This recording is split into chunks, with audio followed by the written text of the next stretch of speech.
दिल में अनेकों सपने लिए एकांशी सुहाग सेज पर बैठी अयांश का इंतजार कर रही थी।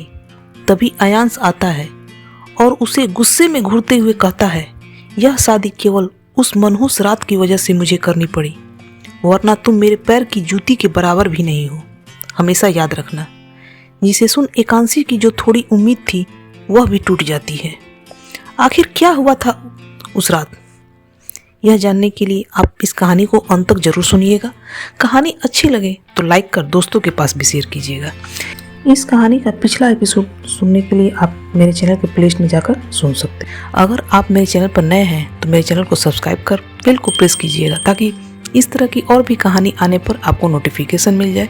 चलिए कहानी सुनते हैं। अगली सुबह अंजलि जब घर आई, उसके चलने और काम करने की आहट के कानों में पड़ने से एकांशी की नींद खुल गई। हालांकि जब वो उठी उसने महसूस किया कि उसके होंठ मुस्कुरा रहे हैं और वो एक तकिए को बड़ी ही मजबूती से पकड़कर लेटी हुई थी, जिसे देखकर अचानक जैसे उसे कोई झटका सा लगा और वो एकदम से उठकर बेड पर बैठ गई। उसके चेहरे के एक्सप्रेशन इस वक्त ऐसे थे जैसे उसने कुछ और ही कल्पना किया था और उसके साथ कुछ और हो रहा था। थोड़ी उलझन के साथ उसने अपनी पलकें झुकाकर अपनी बॉडी को देखा तो पाया कि उसके शरीर में सारे कपड़े मौजूद थे और अयांश बेड पर नहीं था। तब जाकर उसे इस बात का एहसास हुआ कि कल रात उनके बीच कुछ भी नहीं हुआ था और जो कुछ भी उसने महसूस किया था वो सब एक हसीन सा ख्वाब था। अपने दिमाग पर हल्का जोर देने मात्र से उसे याद आया कि बाथरूम से लौटने के बाद जब वो बेड पर लेटकर अयांश को निहारते हुए सो गई थी, तब उसके दिमाग ने अयांश और उसके प्यार की एक खूबसूरत कल्पना की रचना की, जिसमें अयांश ने उसे इतना सच्चा प्यार किया था कि वो कभी उन पलों से निकलना ही नहीं चाहती थी और अपनी सारी जिंदगी उसके प्यार के साथ गुजार देना चाहती थी। हालांकि अब जब वो जाग गई थी उसे एहसास हो रहा था कि उसका सपना कितना सच्चा और प्यारा था, लेकिन था तो एक सपना ही जिसकी कुछ कड़ी एकांशी का दिमाग भूल गया था। लेकिन अयांश की नजदीकियों का एहसास अब भी उसके दिल की धड़कनों को बेतहाशा बढ़ा रहा था। सपने में जब अयांश और उसके बीच सब खत्म हो गया था तब वो अयांश के मजबूत बाहों को हक करके सोई थी, पर हकीकत ये था कि वो जिसे अयांश समझ रही थी वो एक मुलायम सा तकिया था जिसे वो वीरान रातों में अक्सर गले लगाकर सोया करती है। खुद के इस अजीब सपने पर उसे बेमतलब ही शर्म आने लगी। धीरे धीरे उसके गाल किसी टमाटर की तरह लाल और गर्म होने लगे। तभी उसकी नजर अयांश पर पड़ी जो अपने दोनों हाथों को सीने पर बांधे सोफे पर सीधा लेटा हुआ था। उसकी आंखें बंद थी और माथे पर अजीब सी तनाव की लकीरें उभरी हुई थी। खिड़की से आती सूरज की हल्की रोशनी में उसका दमकता चेहरा एकांशी के सीने में अद्भुत खुशी और एहसासों को जगा रहा था, जिसके कारण वो खिंचते हुए कब उसके करीब पहुंच गई उसे पता तक ना चला। फर्श पर घुटने के बल बैठते हुए उसने अपनी पतली उंगलियों को ऊपर उठाया और अयांश के माथे पर लटके बालों को धीरे धीरे पीछे की ओर सेट करने लगी। उसी पल अचानक ना जाने कैसे अयांश की नींद खुल गई और उसने एकदम से अपने हाथ को उठाकर एकांशी की कलाई को पकड़ लिया। उसके इतने तेज हरकत से एकांशी का दिल डर गया और वो एकाएक पीछे हटी, लेकिन जैसा कि उसके पीछे कॉफी टेबल था उसकी कमर उस टेबल से टकरा गई, जिससे एक तेज झंझनाहट कमर से होते हुए उसके पूरे पेट में फैल गई और वो एक बार फिर फर्श पर बैठ गई। उस भयानक दर्द को सहने के प्रयास में उसने अपनी कलाई अयांश की पकड़ से छुड़ा ली और उसे अपने पेट पर रखते हुए अजीब सा चेहरा बनाने लगी, जिसे एक लम्हे तक अब्जॉर्ब करते रहने के बाद अयांश की भौहें सिकुड़कर नीचे हो गई और वो सोफे पर उठकर बैठ गया। अपने पैरों को नीचे फर्श से टिकाते हुए उसने पूछा, यहाँ क्या कर रही थी और इस तरह झटके से उठने की क्या जरूरत थी? उसके सवाल पर एकांशी चुप ही रही और अपने कमर समेत पेट को सहलाते हुए अयांश को एक नजर देख लिया। धीरे धीरे उसके पेट का दर्द खत्म हो गया, लेकिन कमर अब भी दर्द से झंझना रही थी। इसलिए उसने सोफे पर अपना हाथ रखा और उसकी के सहारे उठने लगी। उसकी कोशिश को देख कहीं ना कहीं अयांश समझ गया कि उसे बुरी तरह कमर में चोट लगी है। शायद यही कारण था कि उसने जल्दी से अप्रत्याशित तरीके से उसकी ओर अपना हाथ बढ़ा दिया था। अयांश के आगे किए हाथ को देख अचानक एकांशी के दिमाग में अपने सपने की कुछ झलक ताजा हो गई और वो एक बार फिर शर्म से पानी पानी होने लगी। हालांकि अयांश का ध्यान इस पर नहीं गया और उसने बिना देरी किए अपने दोनों हाथों से उसकी बाह पकड़कर उठने में मदद की, जिसके बाद उसने एकांशी को सोफे से टिका कर बैठाया और बेड के समीप रखे साइड टेबल की ओर बढ़ गया।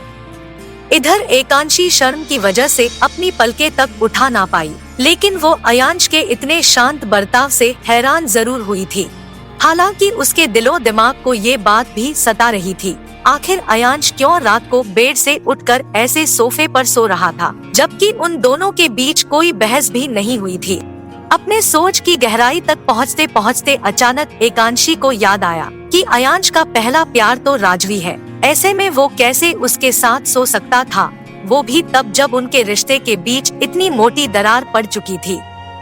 इस ख्याल ने एकांशी के चेहरे की खुशी को जैसे चूस सा लिया। वो किसी मुरझाए फूल की तरह बिना हरकत के बैठी अयांश के लंबे चौड़े शरीर की बनावट को घूरने लगी। वहीं अयांश ने ड्रॉल से एक पेन रिलीफ स्प्रे निकाला और वापस मुड़कर एकांशी की तरफ ही चलने लगा। चलते हुए उसने कहा, पेट के बल लेट जाओ, मैं कमर पर ये ऑइंटमेंट अप्लाई कर देता हूँ, इससे राहत मिलेगी।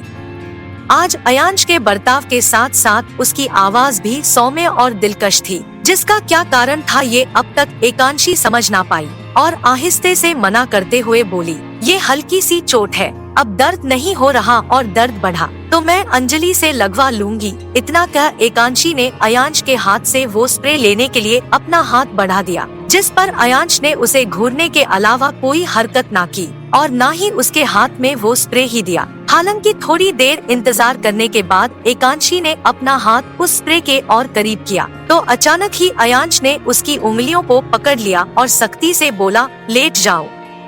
इस बार अयांश के कहने के अंदाज में गुस्से की हल्की झलक साफ नजर आ रही थी, जिससे एकांशी ने अपनी उंगलियों को खींचते हुए उसकी पकड़ से बाहर निकाल लिया। पता नहीं उसने अपने सपने में अयांश को करीब आने की इजाजत कैसे दे दिया था, क्योंकि इस वक्त हाथ पकड़ने मात्र से उसकी आंखों के आगे राजवी के द्वारा कॉन्ट्रासेप्टिव पिल्स लेने की तस्वीर उभर रही थी, जो इसलिए थी क्योंकि अयांश ने वो रात राजवी के साथ गुजारी थी। ऐसे में उसकी रूह अयांश की नजदीकी को स्वीकार नहीं कर पा रही थी और शायद यही कारण था कि वो सोफे के हैंडल पर हाथ रख थोड़ी स्ट्रगल के साथ खड़ी हो गई और बिना कुछ बोले वहाँ से जाने लगी। इन कुछ महीनों में अयांश ने महसूस किया था कि एकांशी पहले की तुलना में अब ज्यादा जिद्दी और अपने मन की करने वाली लड़की हो गई। वो अब उसकी एक भी बात नहीं मानती और ना ही पहले की तरह उससे ज्यादा बातें करने की कोशिश करती थी। यहाँ तक कि बैंगलोर से लौटने के बाद उनके रिश्ते में पहले से ज्यादा दूरियां पैदा हो गई थी, जो इतनी गहरी थी कि उन्हें भरना नामुमकिन सा लग रहा था। एकांशी के ऑइंटमेंट न लगवाने का कारण भी अयांश अच्छे से समझ रहा था। उसे इस बात का एहसास अच्छे से था कि वो उसे अपने करीब नहीं आने देना चाहती। यही कारण था कि जब कल रात एकांशी बाथरूम से लौट आई थी, तब उसके शारीरिक आकर्षण को अपनी नजरों से दूर करने के लिए वो उठकर सोफे पर आ गया था, ताकि उसकी चेतना उसे बहकने पर मजबूर ना कर दे। इन सब नजदीकियों के बढ़ने को लेकर वो पहले ही सावधान हो गया था। जिस तरह का एकांशी का रवैया उसके प्रति बदलता जा रहा था, उसे इस बात का यकीन होने लगा था कि एक ना एक दिन एकांशी उसे छोड़कर चली जाएगी और वो उसके साथ बनी यादों की कैफियत की वजह से घुट घुट कर मरने लगेगा। अयांश और एकांशी दोनों एक दूसरे के प्रति अपने राय की वजह से परेशान थे। एकांशी पहले ही कमरा छोड़कर नीचे चली गई थी और अयांश उसके जाने के ठीक 20 मिनट बाद रेडी होकर सीढ़ियों से नीचे उतरता हुआ दिखाई पड़ा। तभी अंजलि, जो नाश्ते को टेबल पर सजा रही थी, उसने अयांश को दूर से ही ग्रीट किया और मुस्कुराते हुए बोली, सर, आपका और मैडम का नाश्ता लगा दिया है, आप दोनों जल्दी से नाश्ता कर लीजिए। उसकी बात सुन अयांश ने सहमति में अपना सिर हिलाया और एकांशी, जो अजीब सा चेहरा बनाकर सोफे पर बैठी अपने गले पर हाथ फेर रही थी, उसकी ओर देखने लगा। वो उसे साथ नाश्ता करने के लिए बुलाना चाहता था, लेकिन ना जाने क्यों उसके मुंह से एक भी शब्द ना निकला और वो जाकर डाइनिंग टेबल के करीब एक कुर्सी खींचते हुए उस पर बैठ गया। अयांश के बैठने पर जब अंजलि नाश्ता उसके प्लेट में डालने लगी, तब अनायास ही अयांश ने अपना सिर ऊपर उठाया और कहने लगा, एकांशी से कहो कि वो यहाँ आकर नाश्ता कर ले। ओके सर, अंजलि ने जवाब दिया और वहीं से एकांशी को आवाज देते हुए बोली, मिसेज आदित्य, आपका भी नाश्ता लगा दिया है, आप भी आ जाइए। अंजलि की बात सुन एकांशी ने अपना सिर डाइनिंग टेबल की ओर घुमाया और अपने अजीब से बने चेहरे को सामान्य करते हुए बोली, मैं फ्रेश होकर नाश्ता करूंगी, अभी के लिए मुझे एक गिलास पानी दे दो। जी अभी लाई, कहते हुए अंजलि ने टेबल पर रखे जग से गिलास में पानी भरा और अयांश को खाने के लिए कांटा चम्मच देकर पानी के गिलास के साथ एकांशी की ओर बढ़ गई। थैंक यू, धीमे से कहते हुए एकांशी ने उसके हाथ से गिलास लिया और उठकर कमरे में जाने के लिए सीढ़ियों की ओर चलने लगी। इधर अयांश भले ही नाश्ता कर रहा था, लेकिन उसका सारा ध्यान एकांशी के ऊपर ही टिका हुआ था। वो अपनी कनखी नजरों से उसे ही देख रहा था। एकांशी सीढ़ियों पर चढ़ते हुए गिलास को अपने मुंह से लगाए पानी को पी रही थी और बिना देखे अगले सीढ़ी पर चढ़ने के लिए पैर बढ़ा रही थी। उसके इस बेध्यानी में चलने से हर बार जब वो अपने कदम उठाती, अयांश की सांसें एक पल के लिए थम सी जाती, लेकिन जैसे ही एकांशी सफलता पूर्वक दूसरे सीढ़ी पर चढ़ जाती, उसे एक पल के लिए राहत महसूस होती। हालांकि ना जाने क्यों वो आधी सीढ़ी चढ़ने के बाद रुक गई और अपने होंठों से गिलास हटाकर मुंह को हथेली से ढकने लगी। चूँकि अयांश उसे पीछे से ही देख पा रहा था, इसलिए उसे कुछ ठीक तरह से समझ नहीं आया और अपना खाना छोड़कर सिर को ऊपर नीचे कर उसे देखने की कोशिश करने लगा। इधर एकांशी को पानी पीते हुए ऐसा महसूस हुआ जैसे उसने जो पानी गले के नीचे उतार लिया था वो वापस उसके मुंह में भरने लगा हो, जिसके कारण उसने गिलास अपने होंठों से अलग कर लिया और अपने मुंह पर हाथ रख कुछ देर वहीं स्थिर खड़ी रही। हालांकि जब उसका मन और अधिक खराब होने लगा और उसे महसूस हुआ कि वो इसे नियंत्रित नहीं कर सकती, तो सीढ़ियों पर तेजी से चढ़ते हुए लंबे से कॉरिडोर में दौड़कर कमरे के अंदर चली गई। दूसरी ओर उसे भागता देख अयांश को भी कुछ ठीक नहीं लगा, जिससे वो अपनी जगह से उठा और उसके पीछे पीछे कमरे की ओर बढ़ गया।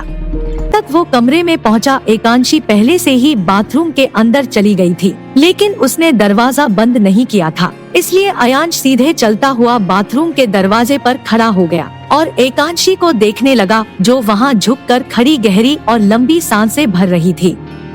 उसके चेहरे के भाव से अयांश को अंदाजा लग रहा था कि उसकी तबीयत कुछ ठीक नहीं है, इसलिए वो बिना हेजिटेट के बाथरूम के अंदर दाखिल हुआ और एकांशी के पीठ को अपनी बाह में घेरते हुए उसके कंधे को पकड़ लिया।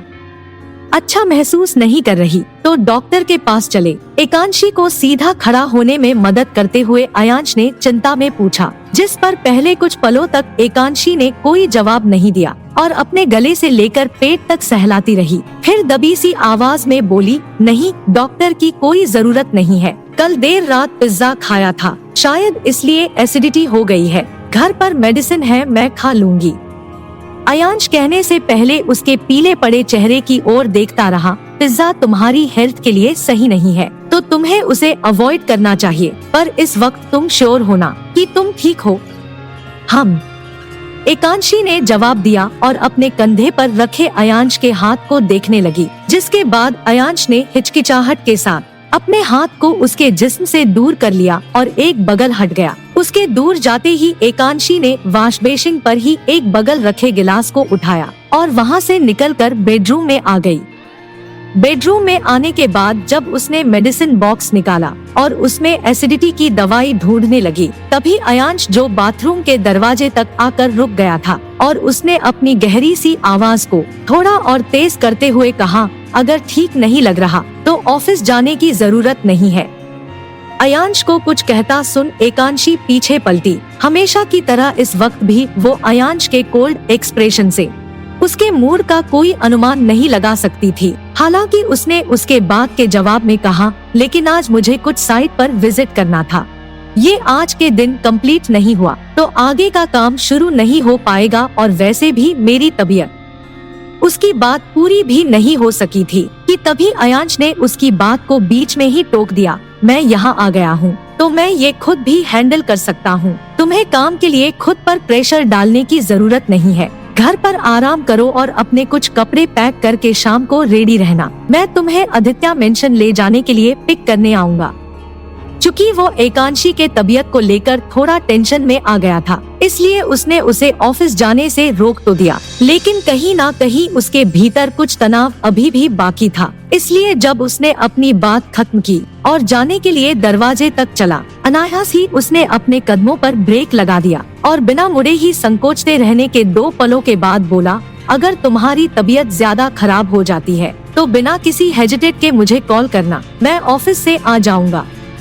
जी, एकांशी अयांश के इतने अच्छे बर्ताव की कभी आदी नहीं हुई थी, इसलिए उसने प्रश्न भाव से उससे बस इतना ही कहा। उसे समझ नहीं आ रहा था कि अचानक अयांश उसके प्रति इतना फिक्रमंद क्यों हो गया है, जबकि 1.5 महीने पहले उसने ये तक कहा था कि वो उसकी शकल दोबारा नहीं देखना चाहता। थोड़ी उलझन के साथ वो अयांश के स्थिर आभा को घूर ही रही थी कि उसी पल अयांश ने कहा, हम दोनों जितना सामान्य बर्ताव करेंगे, बाहरी लोगों को उतना ही कम हमारे रिश्ते की सच्चाई पता चलेगी। इसलिए मैं नहीं चाहता कि तुम आदित्य मेंशन जाकर बीमार पड़ जाओ और लोगों को दिखाने के लिए मुझे तुम्हारी देखभाल भी करनी पड़े। किसी भी कीमत पर मिसेज सुनीता आदित्य और उनके परिवार के किसी भी सदस्य को ये बात नहीं पता चलना चाहिए कि तुम मुझसे अलग होने के लिए बेताब हो। सही वक्त आने पर मैं खुद तुम्हारी ये विश पूरी कर दूंगा। तब तक मेरी इज्जत तुमसे जुड़ी है, इसलिए ऐसा कोई काम मत करना जिससे मुझे गुस्सा आ जाए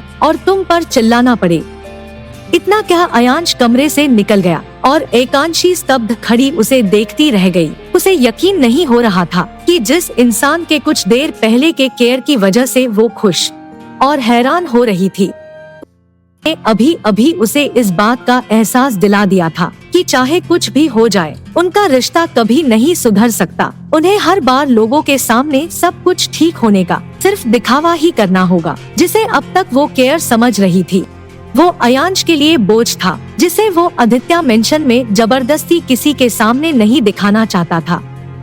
अपने ख्यालों में उलझे हुए एकांशी ने एसिडिटी की दवाई पानी के सहारे निगल लिया और फिर ताज़ी हवा लेने के लिए बालकनी की ओर बढ़ गई। वहाँ झूले पर बैठने के बाद भी वो काफी देर तक कुछ सोचती रही और फिर धीरे धीरे उसकी पलकें वहीं बंद हो गई। लगभग 2 घंटे बाद जब उसकी नींद खुली, उसने सूरज के तेज किरणों को अपने ऊपर ही गिरता हुआ महसूस किया, जिसके कारण उसका पूरा शरीर जलने सा लगा था। पसीने की छोटी छोटी बूंद उसके माथे और गले पर उभर आई थी, इसलिए वो तेजी से वहाँ से उठी और भागते हुए कमरे के अंदर आ गई। काफी देर हो जाने की वजह से उसे भूख का एहसास भी हो रहा था, इसलिए जब वो नहाने के लिए जाने लगी तब उसने अंजलि से खाना लगाने को कह दिया। जब तक वो रेडी हुई, अंजलि खाना उसके कमरे में ही ले आई, जिसे देख एकांशी ने कहा, तुम इसे ऊपर क्यों ले आई? मैं नीचे आ ही रही थी। आपकी तबीयत खराब है तो सर ने मुझे एक्स्ट्रा ध्यान रखने को कहा है, इसलिए मैं खाने को ऊपर ही ले आई, अंजलि ने जवाब दिया और खाने को सोफे के सामने रखे टेबल पर लगाने लगी। ड्रेसिंग टेबल के सामने खड़ी एकांशी अपने बालों में ब्रश करती रही और शीशे के रिफ्लेक्शन में अपनी नजरों से टेबल पर रखे खाने के प्लेट्स और बाउल को देखने लगी। जब उसे कुछ भी साफ साफ नजर नहीं आया तो उसने फिर अंजलि से पूछा, खाने में क्या है? अंजलि एकांशी के लिए चम्मच रखते हुए मुस्कुराई और जवाब देने से पहले उसके लिए एक गिलास पानी भर दिया। अयांश सर ने कहा था कि आपको एसिडिटी हो गई है, इसलिए उनके ऑर्डर पर मैंने कुछ ताज़ी सब्जियों का सूप और साधारण सा दाल चावल बना दिया है, साथ में आपकी पसंद की सब्जी भी बनाई है। अंजलि इतना कहते हुए पीछे मुड़ी तो देखा एकांशी अपने चेहरे पर क्रीम को लगा रही थी, जिससे वो एक बार फिर कहने लगी, पहले आप खा लीजिए फिर मेकअप कर लीजिएगा। वैसे भी आपको आज ऑफिस तो जाना नहीं है ना? हाँ, फिर भी मुझे मार्केट जाना है, इसलिए तुम मेरा एक काम करोगी, जब मैं बाहर चली जाऊँ तब तुम मेरा बैग पैक कर दोगी। मैं कुछ दिनों के लिए आदित्य मेंशन जा रही हूँ, तब तक तुम चाहो तो छुट्टी ले सकती हो। क्रीम को पूरी तरह अपने चेहरे पर मिला लेने के बाद वो टेबल तक बढ़ते हुए बोली और फिर आराम से सोफे पर बैठ गई। उसके बैठते ही अंजलि ने उसके प्लेट से ढक्कन को अलग किया और प्लेट को एकांशी के आगे सरका दिया छुट्टी मिलने से वो भी खुश थी, इसलिए उसके चेहरे पर एक बड़ी सी मुस्कान नजर आ रही थी, जिसे देख एकांशी भी मुस्कुराने लगी। तभी अंजलि ने कहा, जी मैं आपकी जरूरत की सारी चीजें पैक कर दूंगी और आप बेफिक्र रहिएगा। मैं आपके लौटने से पहले घर आकर साफ सफाई कर दूंगी। थैंक यू, एकांशी ने जवाब में कहा और अपना सिर नीचे किए खाना खाने लगी। तब तक अंजलि ने रूम में बिखरी सभी चीजों को उनके जगह पर रखना शुरू कर दिया। तभी खाना खाते हुए अचानक एकांशी को कुछ याद आया और उसने अचानक ही अंजलि से पूछा, तुमने एक बार मुझसे कहा था कि तुम्हारा एक बच्चा भी है, तो जब तुम यहाँ काम करती हो तब उसकी देखभाल कौन करता है? एकांशी के इस सवाल से अंजलि के चंचलित शरीर में जैसे गतिहीनता आ गई और उसके हाथ उन किताबों पर कस गई जिसे वो शेल्फ में सलीके से रख रही थी। थोड़ा रुककर उसकी आंखें आंसुओं से भर गई, जिसे उसने बहने से रोक तो लिया, लेकिन उसके चेहरे पर उदासी के बादल छा गए। जिस पर एकांशी ने ध्यान दिया तो चिंताशील भाव से बोली, क्या हुआ तुम्हें? क्या मैंने कोई गलत सवाल पूछा है? उसकी आवाज से अंजलि अपने बच्चे की चिंता से बाहर निकल आई और अपने आंसुओं को हथेली से पोंछते हुए बोली, नहीं, आपका सवाल गलत नहीं है। वो मेरा बच्चा 3.5 साल का है और वो मुंबई के हॉस्पिटल में भर्ती है। नर्स ही उसका ख्याल रखती है। कल मैं उसी से मिलने गई थी। हॉस्पिटल चार्ज भरना था।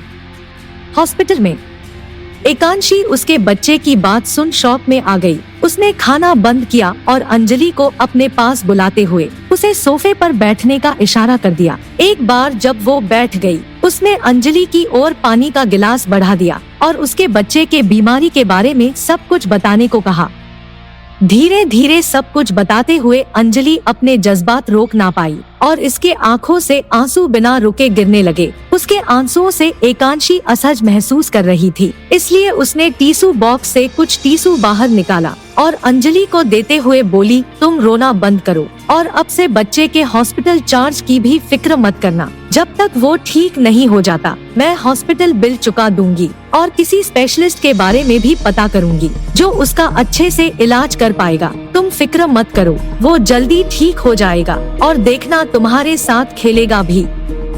अंजलि को समझाते हुए एकांशी ने अपना खाना खत्म किया। कुछ और देर तक अंजलि से बातें की। अंजलि भी अब तक एकांशी से मदद ना लेकर सुनीता पर निर्भर होने के अपने फैसले पर अफसोस कर रही थी, जबकि एकांशी से एक बार कहने पर वो उसकी मदद करने में जरा भी ना हिचकिचाई, जिसके कारण जब एकांशी सोफे से उठी, उसने उसकी हथेली पकड़ ली और उसे सुनीता के बारे में बताना चाहा, लेकिन आखिर में खुद पर दोष आ जाने के डर ने उसके मुंह पर जैसे ताला लगा दिया और उसने शुक्रिया अदा करने के अलावा कुछ भी अतिरिक्त ना कहा।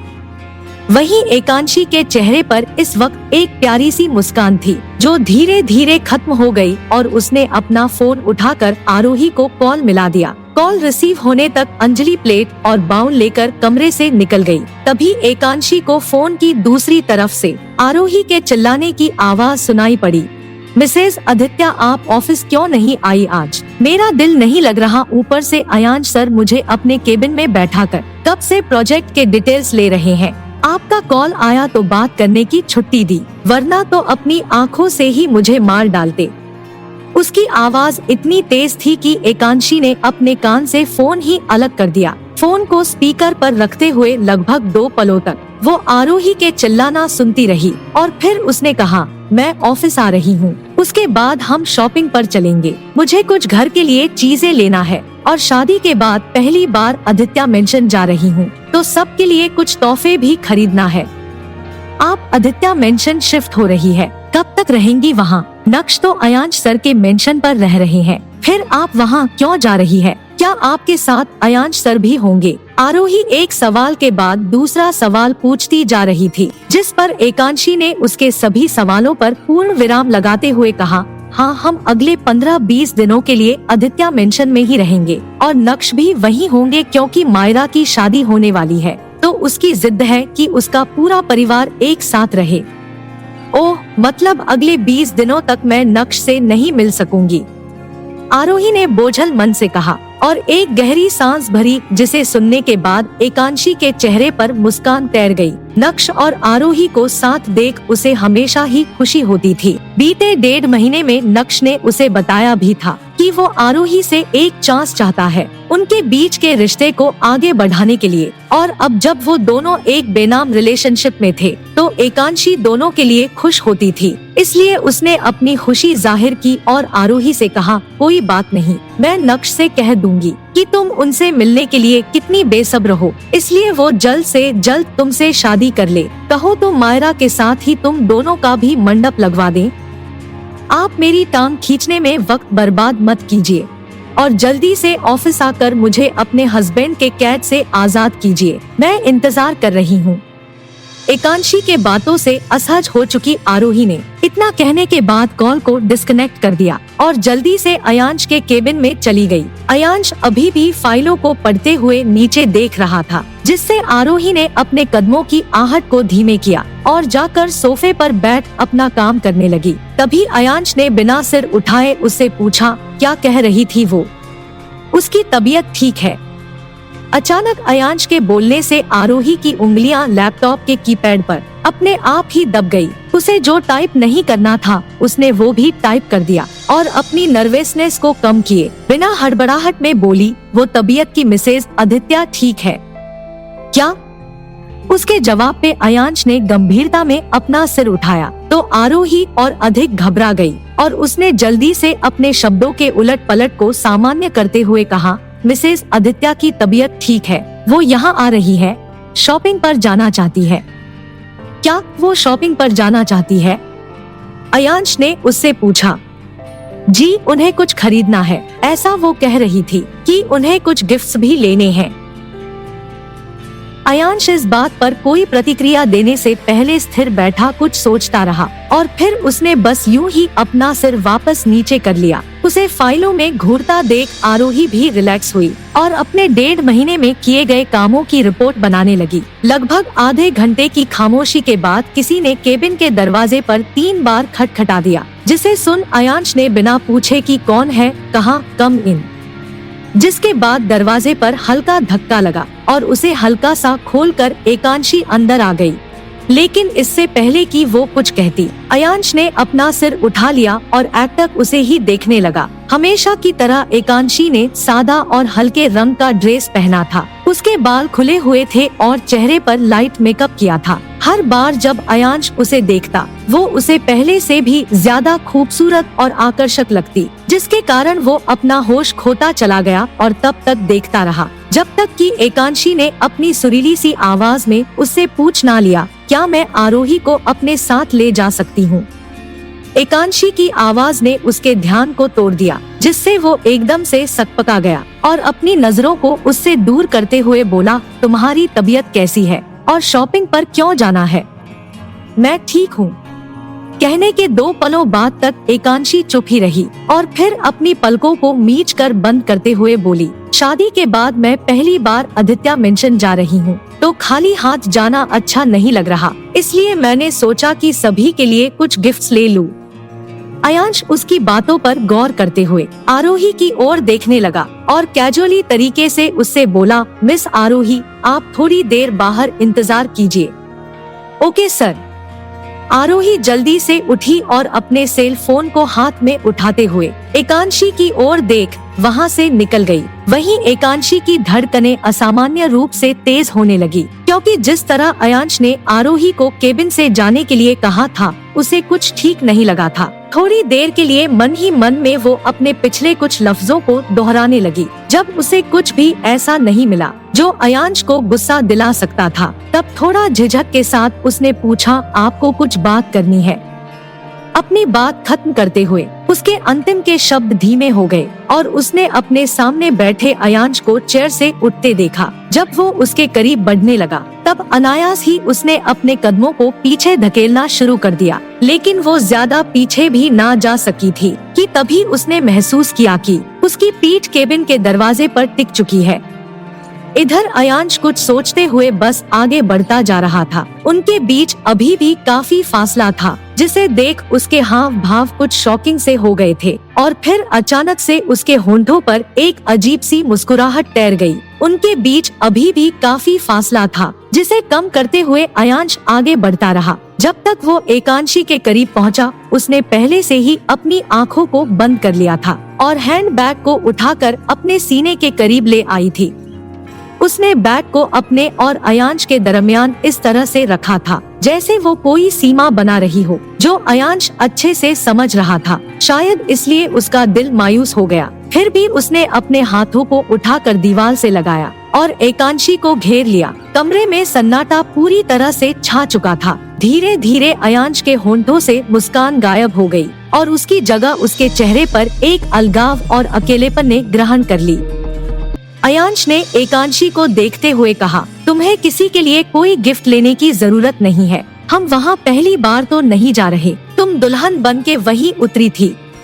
अयांश की आवाज थोड़ी बेरुखी सी थी ये कहते हुए, जिसे सुन एकांशी ने अपनी पलकों को ऊपर उठा लिया और अपनी बड़ी बड़ी काली आंखों से अयांश के चेहरे को देखने लगी। उसकी नजरों की मासूमियत से अयांश का कठोर भाव बिल्कुल मोम की तरह पिघल गया और वो इम्पेशेंस होने लगा। एकांशी की लंबी गर्दन उसके नियंत्रण को तोड़कर अपनी तरफ आकर्षित करने लगी। हालांकि इससे पहले कि वो कोई भी हरकत करता, एकांशी बोल पड़ी, हाँ मुझे याद है कि मैं वहीं उतरी थी, लेकिन उस वक्त बहुत जल्दी वहाँ से आ गई थी और इस बार खाली हाथ मुझे जाना अच्छा नहीं लग रहा। भले ही आप जाते होंगे, लेकिन सही तरीके से मेरा तो पहली बार ही होगा।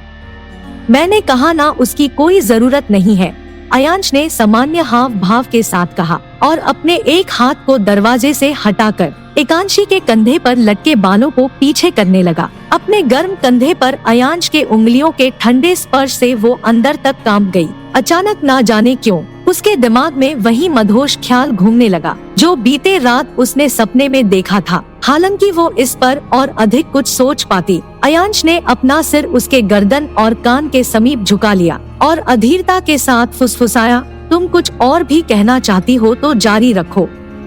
वो मैं सच में सभी के लिए गिफ्ट लेना चाहती हूँ। एकांशी की गर्दन के खिलाफ अयांश की गर्म सांसें उसके पूरे शरीर में प्रतिक्रिया देती है, जिससे वो अपनी बात कहते हुए कई गहरी गहरी सांसें भरने लगी थी। वो खुद को संभाल भी ना सकी थी कि तभी अयांश ने अपने होठों से उसके गले को चूम लिया। अपनी पलकों को तेजी से झपकाते हुए एकांशी ने अपना हैंडबैग नीचे किया और अपनी असहजता को कम करने के लिए कहती रही, आपको नहीं ले जाना तो कोई बात नहीं, कम से कम मुझे तो मत रोकिए।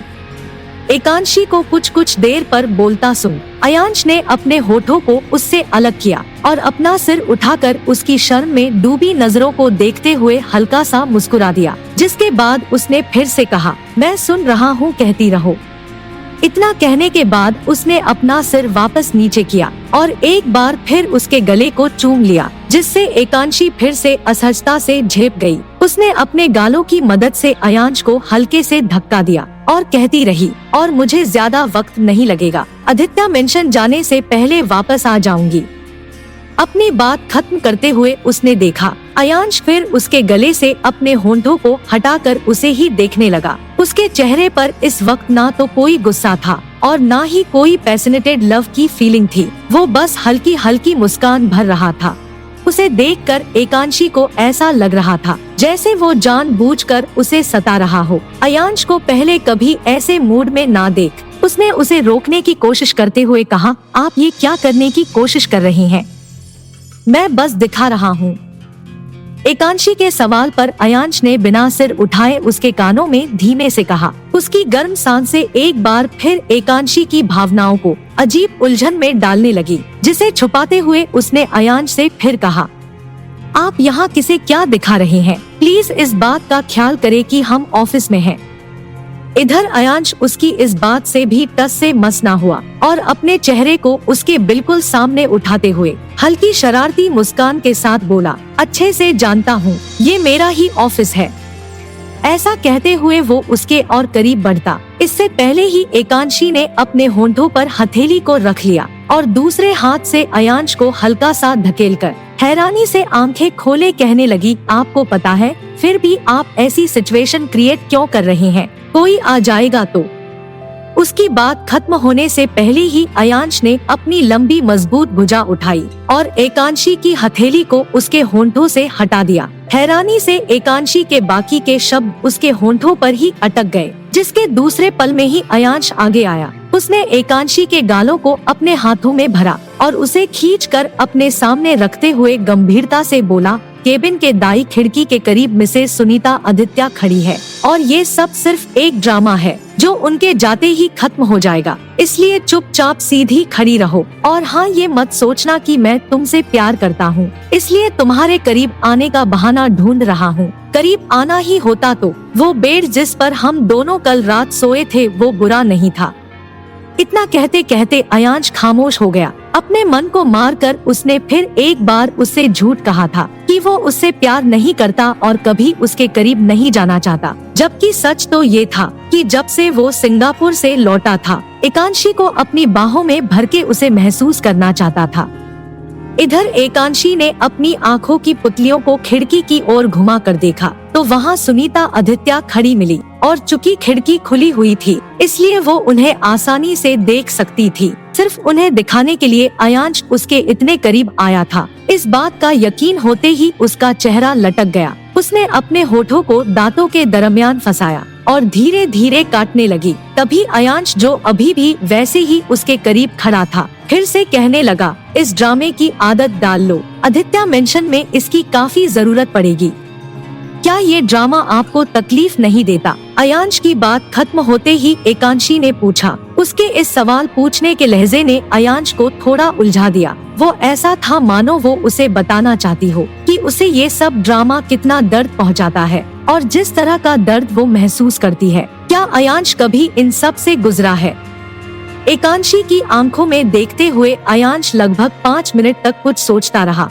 उसका मन उसे बार बार उकसा रहा था कि वो उससे सच बता दे और कह दे कि वो जो कुछ भी लोगों को दिखाने के लिए करता है वो कोई ड्रामा नहीं, उसके अपने जज्बात होते हैं जो कुछ पलों के लिए नाटक का नाम देकर उसके प्रति जाहिर करता है। हालांकि वो कह पाता उससे पहले ही एकांशी का सब्र खत्म हो गया और वो उसके बाहों के नीचे से निकलकर दूसरी ओर खड़ी हो गई, जिसके बाद उसने खिड़की की ओर इशारा करते हुए कहा, सुनीता आंटी चली गई है, अब आपको ये नाटक करने की जरूरत नहीं है। मुझे अच्छे से पता है कि आपको इससे कोई फर्क नहीं पड़ता, लेकिन ये औरों के लिए तकलीफ का सबब बन जाता है।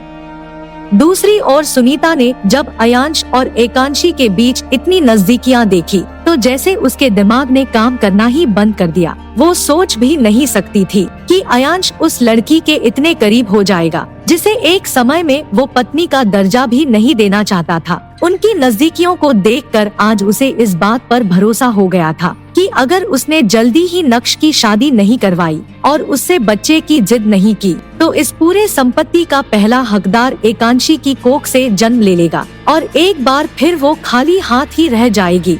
अपने ही विचारों में गुम वो कब मायरा के केबिन में पहुंच गई, उसे पता तक ना चला। वहाँ पहले से ही नक्श और मायरा बैठे हुए थे। दोनों को आपस में बातें करता सुन वो भी उनके पास ही बैठ गई। हालांकि जैसे ही वो बैठी, नक्श अपनी जगह से उठ गया और कुछ काम का बहाना करते हुए जाने लगा। तभी सुनीता ने उसे रोका और उसे सख्ती से बैठने का ऑर्डर देते हुए बोली, बैठो नक्श, मुझे कुछ बहुत जरूरी बात करनी है।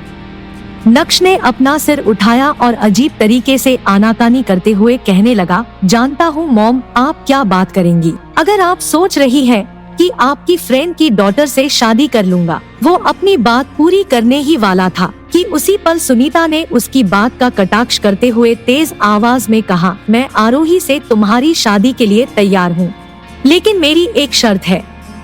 अचानक अपनी माँ को आरोही से शादी के लिए हाँ करता सुन हैरानी से नक्श के मुंह से बेशक्ता निकल गया, क्या आप आरोही से मेरी शादी के लिए हाँ कर रही है? लेकिन क्यों?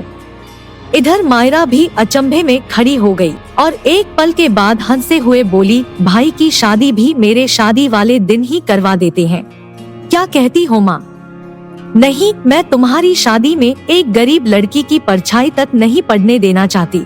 तुम्हारी शादी के 1 महीने बाद नक्श की शादी होगी, लेकिन जैसे कि मैंने कहा कि नक्श को मेरी एक शर्त माननी होगी, सुनीता ने कहा। जिस पर नक्श ने उनकी शर्त पूछी तो उसने फिर से कहना शुरू कर दिया, आज शाम अयांश और एकांशी घर आ रहे हैं, सब साथ में डिनर करेंगे। मैं चाहती हूँ तुम उस लड़की को भी इनवाइट करो। मैं उससे कुछ प्राइवेट बातें करूँगी। अभी मुझे बोर्ड मीटिंग में जाना है तो बाद में मिलती हूँ। ऐसा कहते हुए सुनीता ने अपना पर्स उठाया और जाने को तैयार हो गई। तभी नक्श ने कहा, मॉम उसे नीचे दिखाना या उसके सामने पैसे फेंकने की कोशिश भी मत कीजिएगा, वो मुझसे कभी अलग नहीं होगी, ऐसा कुछ भी नहीं होगा। सुनीता ने जवाब दिया और अपने चेहरे पर एक कुटिल मुस्कान ले आई।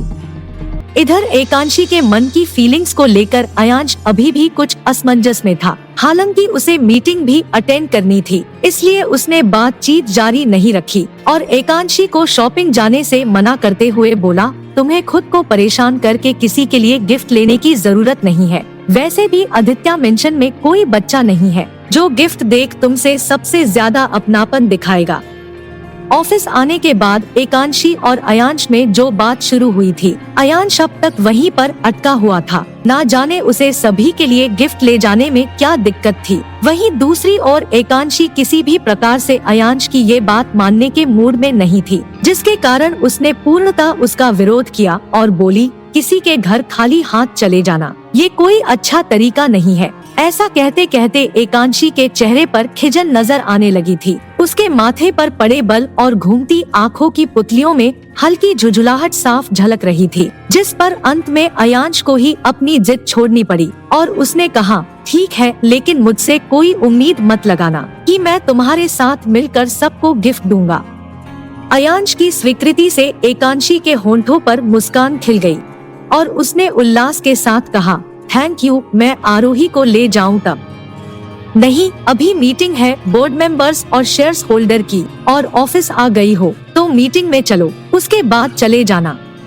अयांश ने कुछ फाइल्स को टेबल से इकट्ठा किया और उसे हाथ में लेकर देखने लगा। लेकिन आज तो मेरी छुट्टी थी ना, आपने कहा कि मैं घर पर आराम करूं। एकांशी ने भोलेपन से कहा तो अनायास ही अयांश ने अपनी पलकें उठा लिया और एकांशी के चेहरे की मासूमियत को देखने लगा, जिसके बाद उसने गले को साफ किया और बोला, हाँ, पर तुम घर पर आराम तो कर नहीं रही, इसलिए मीटिंग में चलो। एकांशी पूरे 1.5 महीने से बिना छुट्टी लिए काम करती आई थी और आज जब उसे 1 दिन की लीव मिली थी, वो भी बर्बाद होता देख उसका मुंह लटक गया और उसने आनाकानी जारी रखा, मीटिंग तो लंबी चलेगी, ऐसे में मैं शॉपिंग पर कैसे जा सकूंगी, लेट हो जाएगा। 5 मिनट है मीटिंग शुरू होने में, जल्दी आओ। बिना एकांशी के बहानों पर ध्यान दिए अयांश इसके बाद केबिन से निकलकर मीटिंग रूम की ओर बढ़ गया। इसके बाद एकांशी को भी बेमन से ही मीटिंग रूम में जाना पड़ा। जब तक वो पहुंची, वहाँ पहले से ही सब आ चुके थे और टेबल के सामने रखी सारी कुर्सियों पर बैठ मीटिंग शुरू होने का इंतजार कर रहे थे। अंदर आते हुए एकांशी ने मुस्कुराकर सभी को ग्रीट किया और एक कुर्सी के पीछे खड़ी आरोही की ओर बढ़ गई। नजदीक आते ही आरोही ने उसके लिए कुर्सी खींच दिया। जब एकांशी उस पर कंफर्टेबली बैठ गई, तब आरोही ने अपना सिर नीचे किया और एकांशी के कान में फुसफुसाई, हम तो शॉपिंग पर जाने वाले थे, फिर मीटिंग रूम में कैसे आ गई? उसे प्रतिक्रिया देते हुए एकांशी ने कोई आवाज नहीं किया और धीरे से अपनी पलकों को अयांश की ओर उठा दिया, जिससे आरोही समझ गई कि उसे यहाँ लाने वाला अयांश है। इसलिए उसने आगे कुछ भी ना कहा और सीधी खड़ी हो गई। कुछ पलों के बाद अयांश ने मीटिंग शुरू की और सभी की बात सुनने लगा। इसी बीच उसने अपने चेयर को एकांशी के समीप खींचा और उस पर बैठ गया, जिसके बाद अपने लैपटॉप को ओपन करते हुए उसने एकांशी से उन प्रोजेक्ट्स के बारे में डिटेल देने को कहा, जिस पर फिलहाल वो काम कर रही थी। अयांश को सब कुछ समझाते हुए उसने कई बार अपने बालों को समेटा और उन्हें पकड़कर पीछे करती रही। बीच बीच में वो नजरें उठाकर एसी के टेम्परेचर को भी देख लेती, जिस पर ध्यान जाते ही अयांश ने नोटिस किया कि एकांशी को गर्मी लग रही है, जिसके कारण उसने एक ओर खड़े राघव से एसी के टेम्परेचर को घटाने को कहा और एकांशी से सवाल जवाब करना बंद कर दिया। दूसरे मेंबर से नए प्रोजेक्ट्स और बजट की डिटेल्स लेते हुए उसने उसके बाद एकांशी से कोई सवाल नहीं पूछा, बल्कि वो सबको अपने नए आइडिया के बारे में बताते हुए कहने लगा, अब तक आधा साल खत्म हो चुका है और हमने कई सारे प्रोजेक्ट्स के कामों को खत्म कर दिया है, लेकिन अभी भी हमारे पास काफी प्रोजेक्ट्स बचे हुए हैं, जिनमें से कुछ के पेमेंट हो चुके हैं और कुछ के बाकी है।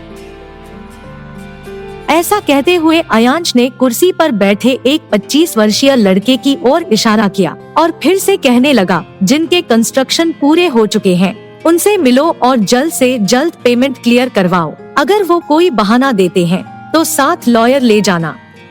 ओके सर, कुर्सी पर बैठे लड़के ने कहा और अयांश के बगल में बैठी एकांशी को अजीब हैरानी भरी नजरों से घूरने लगा। एकांशी जो ठीक उसके सामने बैठी थी, वो अपने मुंह पर हाथ रखे बिना ही उबासी ले रही थी। उस लड़के की नजरों को एकांशी के ऊपर गड़ा हुआ देख अयांश और बाकी सब भी एकांशी की ओर देखने लगे, जिसके कारण एकांशी कुछ असहज हो गई और अपने पीठ को सीधा करते हुए सभी के चेहरे को देखने लगी। जब उसकी नजर अयांश की नजरों से मिली तो उसने धीमे से सॉरी कहते हुए अपना सिर झुका लिया, जिससे अयांश ने अपने आप को उसके और अधिक करीब किया और पूछने लगा, क्या तुम्हें सुस्ती लग रही है?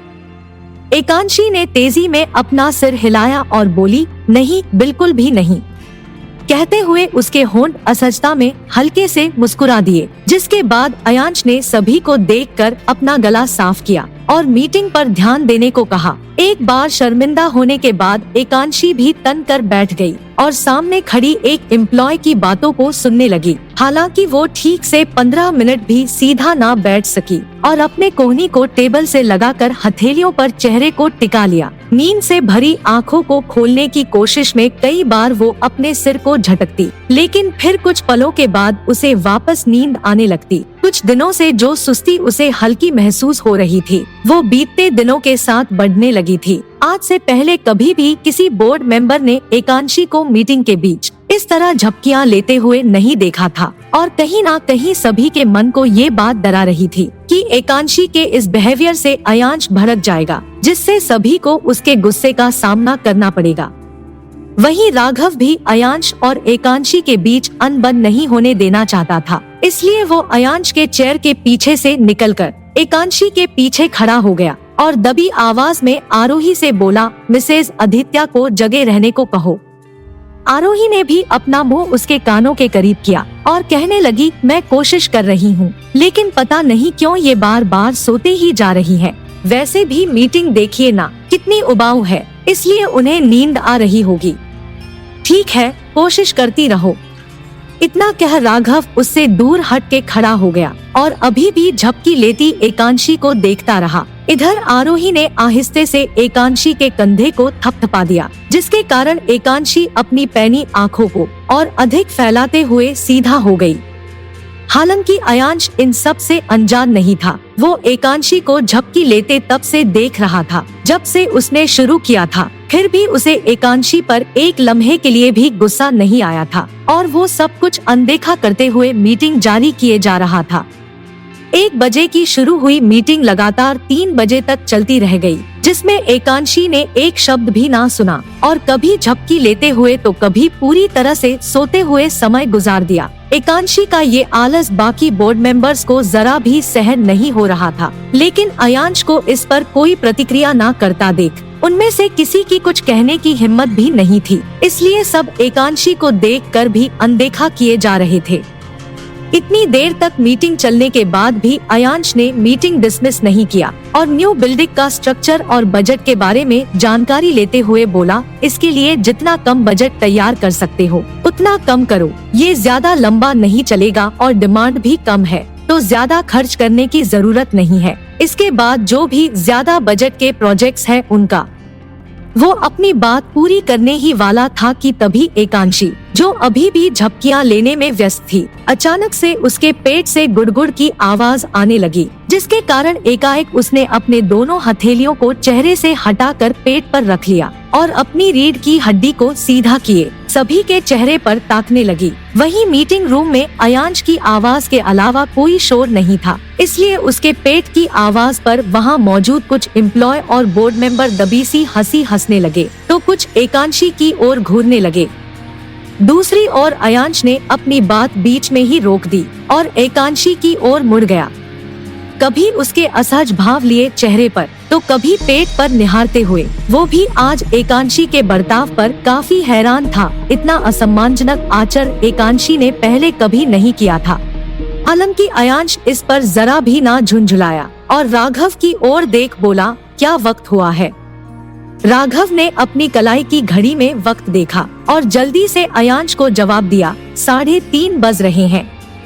ओके कहते हुए अयांश ने एक लंबी गहरी सांस भरी और एकांशी के असुविधाजनक स्थिति को देख सभी से फिर कहने लगा, लंच टाइम मीटिंग के दौरान ही निकल गया तो आगे की मीटिंग कल तक के लिए डिसमिस करते हैं। इतना कह अयांश ने एकांशी को एक नजर और देखा और फिर अपने चेयर से उठ गया। Okay take a lunch break कहते कहते अयांश दरवाजे की ओर बढ़ने लगा, फिर अचानक रुककर बिना मुड़े ही बोला, एकांशी मेरे साथ चलो। अयांश के साथ आने की बात सुन एकांशी डर गई। उसे महसूस हुआ जैसे जो सुस्ती उसे अब तक घेरे हुए थी वो अचानक उसके मन मस्तिष्क को छोड़कर दूर हो गई थी। घबरा कर वो इधर उधर देखने लगी तो राघव उस तक बढ़ा और धीरे से बोला, डोंट वरी सर, आपको किसी बात के लिए नहीं डांटेंगे, आप जाइए, वो गुस्से में नहीं लग रहे। राघव की बात से एकांशी को हिम्मत मिली जिससे वो अपने चेयर से उठी और अयांश के पीछे चल दी। उसके केबिन में जाने तक वो अपने हथेलियों को मसलती रही और ना जाने अयांश से झाड़ सुनने के कितने अनुमान लगा लिए। दूसरी ओर अयांश सीधे केबिन की ओर बढ़ते हुए अपने फोन में कुछ टाइपिंग करने में लगा हुआ था। दरवाजे तक पहुँचते पहुँचते वो पीछे मुड़ा जिसे देख एकांशी के कदम अपनी जगह पर ही ठिठक गए। उसने तेजी से अपनी पलकें नीचे गिराईं और उसके कुछ कहने से पहले ही बोलने लगी, मैं सो नहीं रही थी, मुझे बस हल्की सी नींद आ रही थी। अयांश उससे कोई सफाई नहीं मांगने वाला था और ना ही वो उसके मीटिंग रूम में की गई हरकत पर नाराज ही था। ऐसे में एकांशी के डर से लिप्त हाव भाव को देख अयांश कुछ असहज हो गया। उसे लगा जैसे एकांशी के मन में उसके प्रति सिर्फ डर ही भरा हुआ है जो एकांशी को उसके साथ कंफर्टेबली बात करने से बांध देता है। इस एक पल में उसे महसूस हुआ कि शादी के बाद से आज तक उसने एकांशी को सिर्फ डराया धमकाया और हर एक बात पर डांटा ही तो है। ऐसे में एकांशी का उससे इतना डरना तो स्वाभाविक था। इन ख्यालों के कारण अयांश तक टकी लगाए एकांशी के तेजी से ऊपर नीचे होती पलकों को देखता रहा। दूसरी ओर एकांशी उसके चुप्पी से और अधिक भयभीत होती जा रही थी जिसके कारण उसने अपनी गलती को स्वीकारते हुए फिर से कहा, सॉरी, मैं अगली बार से ऐसी गलती नहीं करूंगी। मुझे इतनी लेजनेस क्यों लग रही थी मीटिंग में मुझे नहीं पता, लेकिन मैं सबसे माफी भी मांगने को तैयार हूँ। आपकी इम्प्रेशन खराब नहीं, इसकी जरूरत नहीं। अयांश जो बड़े ही ध्यान से उसके अशांत एक्सप्रेशन को देख रहा था उसने उसे बीच में टोक दिया और उसे किसी से भी माफी मांगने से रोकते हुए बोला, तुम्हें किसी से सॉरी कहने की जरूरत नहीं। तुम्हारी तबीयत के बारे में जानते हुए भी मीटिंग में साथ ले जाने का मेरा फैसला गलत था। तुम्हें आराम करने देना चाहिए था। हाँ, एकांशी हैरानी में अपने मुंह को खोले उसे निहारने लगी जिस पर अयांश ने अपने हाथ को आगे किया और केबिन के दरवाजे पर धक्का देते हुए बोला, मेरा यही इंतजार करो, मैं अभी आता हूँ। अयांश के इंतजार करने वाली बात पर एकांशी ने अपनी बात रखने से पहले बिना सोचे उसकी कलाई पकड़ लिया और बोली, पर मुझे सबके लिए कुछ गिफ्ट्स भी खरीदने जाना है। मैं इंतजार करूंगी तो शाम हो जाएगी और आदित्य मेंशन जाने का समय भी हो जाएगा। अगर मुझसे कोई काम नहीं है तो क्या मैं आरोही के साथ जाऊं? बस 1 घंटा लगेगा, उसके बाद आप मुझे जुहू मेंशन से पिक कर लेना। एकांशी द्वारा कलाई को यूं पकड़ लेने पर अयांश ने उसके और अपनी हथेली की ओर घूर कर देखा जिस पर असहजता से एकांशी ने उसकी कलाई छोड़ दिया और हिचकिचाते हुए उसकी नजरों से नजरें मिलाने लगी। तभी अयांश ने फिर से कहा, जस्ट वेट फॉर मी। इतना कह वो अंदर चला गया और एकांशी वहीं खड़ी बंद हुए दरवाजे पर देखने लगी। 10 से 15 मिनट के इंतजार में उसने कितनी दफा अपनी कलाई की घड़ी में समय निहारा था वो इस पर गिनती भी ना रख पाई। हालांकि जब अयांश बाहर ना आया तो वो दरवाजे के विपरीत मुड़ गई और अपनी पीठ को दरवाजे पर टिकाए काम करते एम्प्लॉय को देखने लगी। उसी पल उसकी नजर दूर ऑफिस के एक कोने में खड़ी आरोही पर पड़ी जिसके चेहरे पर बड़ी सी मुस्कान थी और वो हर 2 मिनट के बाद उछलते हुए सामने खड़े नक्श के गले लग रही थी। दोनों को खुश देख एकांशी के मन में ना जाने क्यों एक अजीब सी कसक पैदा हुई। अयांश के साथ उसने उसी तरह के ख्वाबों को सजाया था, लेकिन अब उसे उन ख्वाबों पर हंसने के सिवा कुछ भी हासिल नहीं होता। एक लंबी और गहरी आह भरते हुए उसके होठों के कोने ऊपर को उठे और वो खुद में ही बुदबुदाई, ख्वाब वो दुनिया है जिसमें आप सिर्फ मेरे हो, और हकीकत वो आईना है जिसमें मैं खुद को हर लम्हे में अकेली पाती हूँ। इधर अयांश ने केबिन में आने के बाद अपने लैपटॉप पर कुछ मिनटों तक काम किया और फिर उसे बंद कर अपना जैकेट, जो दोपहर से ही सोफे पर एक ओर फेंका हुआ था, उसे उठा लिया। जैकेट को मोड़कर अपनी बाह पर रखते हुए उसने जैसे ही केबिन का दरवाजा खोला, उस पर टिक कर खड़ी एकांशी का बैलेंस बिगड़ गया और उसके कदम एकाएक पीछे होते चले गए। तभी अचानक उसने अपने पूरे शरीर को अयांश पर टिका हुआ महसूस किया, जिसे देखने के लिए जैसे ही उसने अपना सिर उठाया, उसका सिर पीछे खड़े अयांश के चेहरे पर जा लगा, जिसके कारण अयांश ने हल्की आवाज के साथ अपने चेहरे पर हाथ रख लिया और दांत पर दांत चढ़ाए बोला, दरवाजे पर टिक कर क्यों खड़ी थी? अभी गिर जाती और चोट लग जाती। तुम छोटी बच्ची से भी ज्यादा मंदबुद्धि हो। एकांशी पर गुस्सा बरसाते हुए उसने जैसे ही अपना हाथ चेहरे से हटाया, एकांशी जो अब तक संभल कर खड़ी हो गई थी, उसने देखा अयांश के नाक से खून आने लगा है, जिसके कारण वो घबरा गई और अयांश के गुस्से को नजरअंदाज करते हुए आगे बढ़कर उसके नाक को छूने लगी।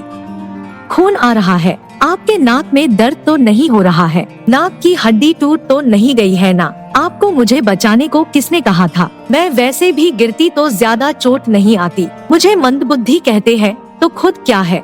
आपको दिखा नहीं कि मैंने पहले ही दरवाजे के हैंडल को पकड़ लिया था? बहुत ही केयरलेस है आप। उसकी चिंता में डूबी शकल और बिना सांस लिए कहने के अंदाज से अयांश पहली बार रूबरू हुआ था। पहली बार जब उसे तेज बुखार था, तब उसने एकांशी की चिंता को महसूस तो किया था, लेकिन वो उसकी परवाह करते हुए कैसी दिखती है, वो आज पहली बार देख रहा था। एकांशी की फिक्र देख उसके मन की उमंग ने नाक के दर्द को भुला दिया। इतने सालों में उस बुखार वाली रात के बाद आज दूसरी बार किसी ने उसकी परवाह की थी और अपना ख्याल रखने के लिए डांटा भी था। एकांशी की इस फिक्र ने अयांश के चेहरे पर एक अनसुलझी मुस्कान ले आई, जिसे देख एकांशी हैरानी से बोली, आप मुस्कुरा रहे हैं, दर्द नहीं हो रहा? नहीं, अयांश ने खोए हुए ही कहा, लेकिन जैसे ही वो अपने होश में लौटा, उसने अपने चेहरे पर वही गंभीरता कायम कर ली और एकांशी से दूर हटकर टेबल से टिश्यू पेपर उठा लिया। अपने नाक से खून को साफ करते हुए उसने एकांशी से कहा, मेरी चिंता करने की जरूरत नहीं है, वैसे भी तुम कुछ ही दिनों के लिए मेरे साथ रहोगी। मैं इन सभी चीजों की आदत नहीं लगाना चाहता। हम आप सही है, आपको मेरी आदत नहीं लगनी चाहिए, वैसे भी इससे आपकी और राजवी के रिश्ते में। अचानक फिर से राजवी की बात बीच में आता सुन अयांश की उंगलियां टिश्यू पेपर पर सख्त हो गई और उसने उसकी बात को बीच में काटते हुए भारी आवाज के साथ कहा, जब मैं तुम्हारे साथ रहूं तो बेहतर होगा, तुम दूसरे लोगों की बात बीच में ना लाओ। ओह, एकांशी ने अयांश के मूड में बदलाव होता देख बस इतनी ही आवाज की और मुड़कर जाने लगी, तो अयांश ने उसे वापस रोक दिया और बोला, रुको, मैं तुम्हें शॉपिंग ले चलता हूँ। आरोही के साथ जाओगी तो लेट कर दोगी। मुझे आदित्य मेंशन में तुम्हें ड्रॉप करने के बाद कहीं जाना भी है। आप ले जाएंगे मुझे शॉपिंग? एकांशी अचंभे में बोली, जिस पर अयांश ने टिश्यू पेपर को डस्टबिन में फेंक दिया और बिना कुछ बोले उसकी कलाई पकड़कर चलने लगा। ऑफिस से बाहर पहुंच उसने एकांशी के लिए कार का दरवाजा खोला और उसके बैठ जाने के बाद खुद ड्राइविंग सीट पर बैठ गया। एकांशी को सीट बेल्ट लगाने का ऑर्डर देते हुए जब वो कार को सड़क पर चलाने लगा, तभी अचानक एकांशी के पेट में फिर से गुड़गुड़ाहट हुई, जो उस शांत कार में अयांश के कानों तक भी पहुंच गई। इधर एकांशी को कार में बैठते ही अजीब सा लगने लगा था। अयांश की कार की खुशबू उसे अनकंफर्टेबल कर रही थी, तो दूसरी ओर उसे तेज भूख भी लगी थी, इसलिए उसने खिड़की के शीशे को नीचे किया और उस पर ही अपनी ठुड्डी टिकाकर ताजी हवा के बीच सांस भरने लगी।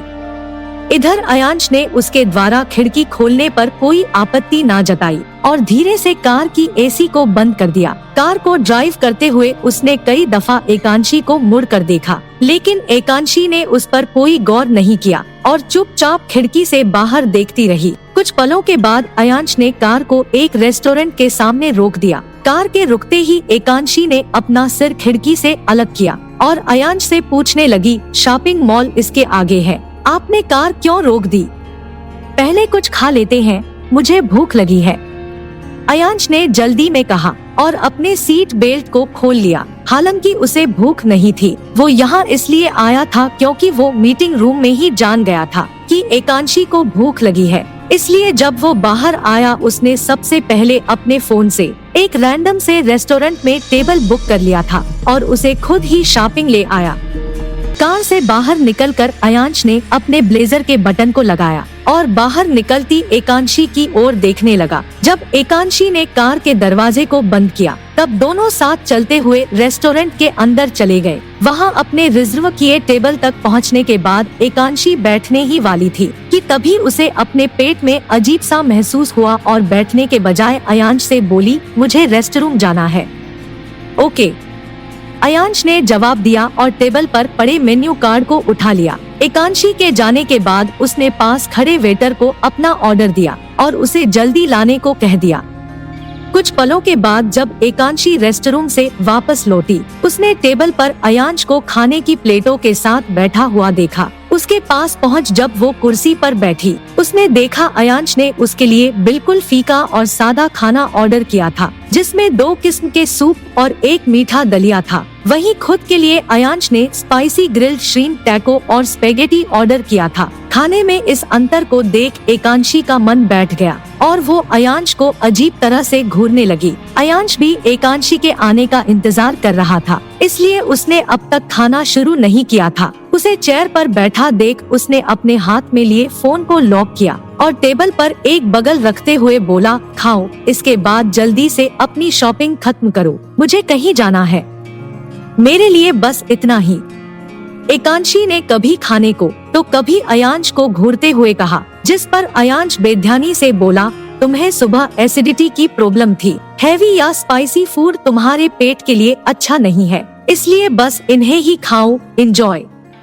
इस खाने में एंजॉय करने वाला क्या है? एकांशी तमक कर बोली और मीठे दलिया के बाउल को अयांश के आगे सरका दिया। खुद को भूख लगी थी तो मुझे यहाँ लाकर टॉर्चर करने की क्या जरूरत थी? आप ही खाओ, मुझे भूख नहीं है।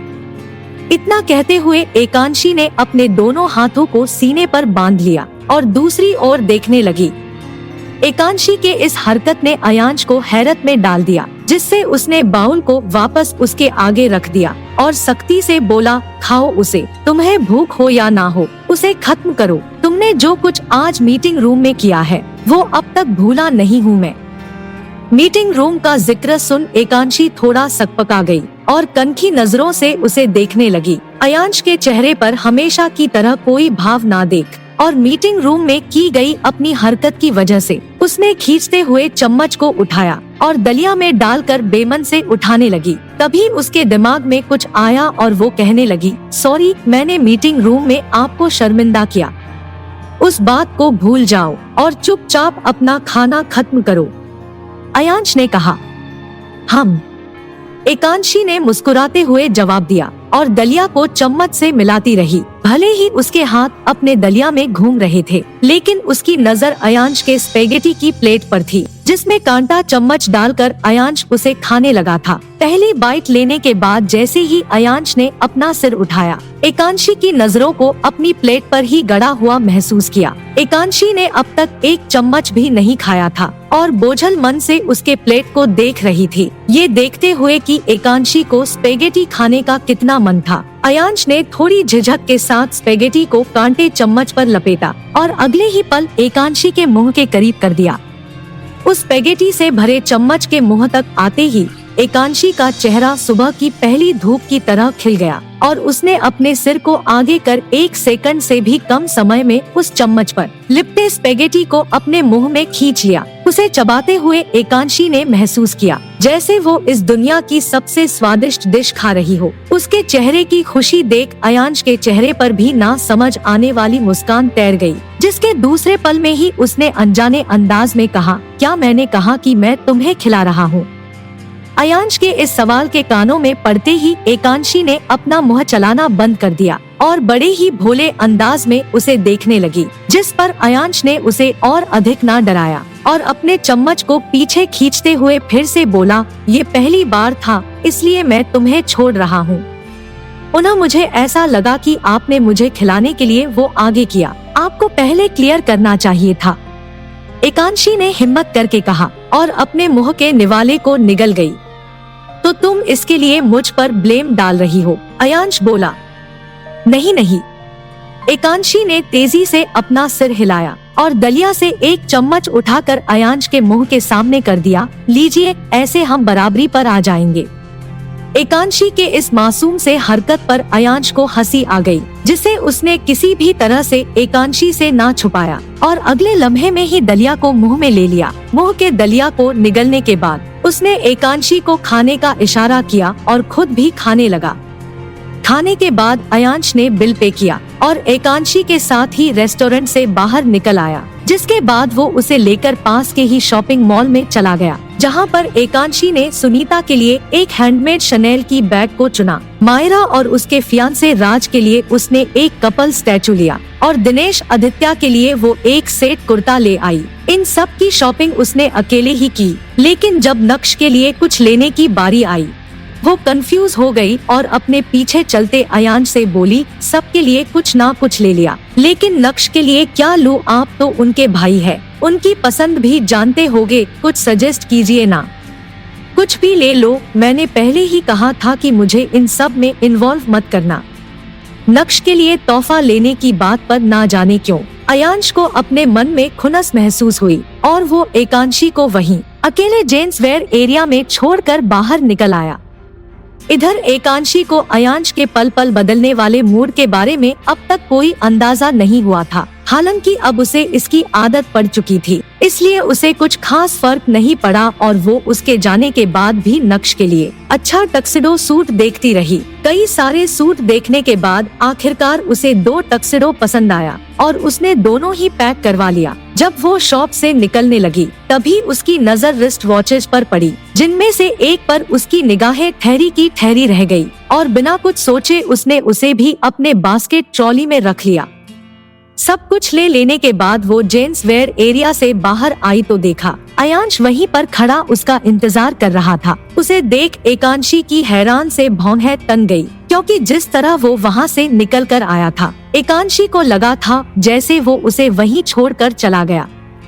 इधर अयांश ने एकांशी को आते देखा तो लंबे लंबे कदम उठाते हुए उस तक पहुँच गया और उसके बास्केट ट्रॉली में रखे चीजों पर एक नजर डालकर हमेशा की तरह बिना किसी भाव के बोला, हो गया। एकांशी ने झट से जवाब दिया, हम बस बिलिंग करवाना है, वो वहाँ सामने होगा। ओके। अयांश ने सामने काउंटर देखा, वहाँ पर काफी लोगों की भीड़ थी, जिसके कारण जब एकांशी बिलिंग के लिए आगे बढ़ने लगी तो तुरंत ही अयांश ने उसके हाथ से बास्केट ट्रॉली ले लिया और मॉल के बीचों बीच बने चबूतरे के सामने बैठक की ओर इशारा करते हुए बोला, वहाँ बैठो, तब तक मैं इसका बिलिंग करवा देता हूँ।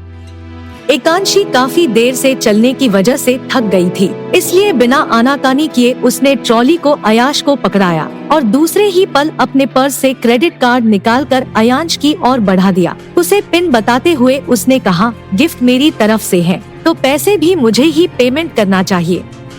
एकांशी द्वारा क्रेडिट कार्ड आगे करने पर अयांश स्तब्ध खड़ा काफी देर तक उसके मुंह को ताकता रहा और फिर बिना उस कार्ड को लिए ही वहां से आगे बढ़ गया। अयांश के कार्ड न लेने पर एकांशी ने हेजिटेट के साथ अपना हाथ पीछे खींचा और दूर जाते अयांश को निहारने लगी। कुछ देर तक वहीं खड़े रहने के बाद वो अयांश द्वारा बताई जगह पर गई और बैठकर अपने हिल्स उतार दिए। चूँकि लाइन काफी लंबी थी, इसलिए बिलिंग करवाने में अयांश को कुछ समय लग गया। जब वो लौटा उसने दूर से ही एकांशी को बैठे देख लिया, जो अपने हील्स को उतारे तलवे की मालिश कर रही थी। जब तक वो उसके करीब आया, एकांशी ने भी उसे देख लिया था, जिसके कारण उसने वापस अपनी हील्स पहनी शुरू कर दी।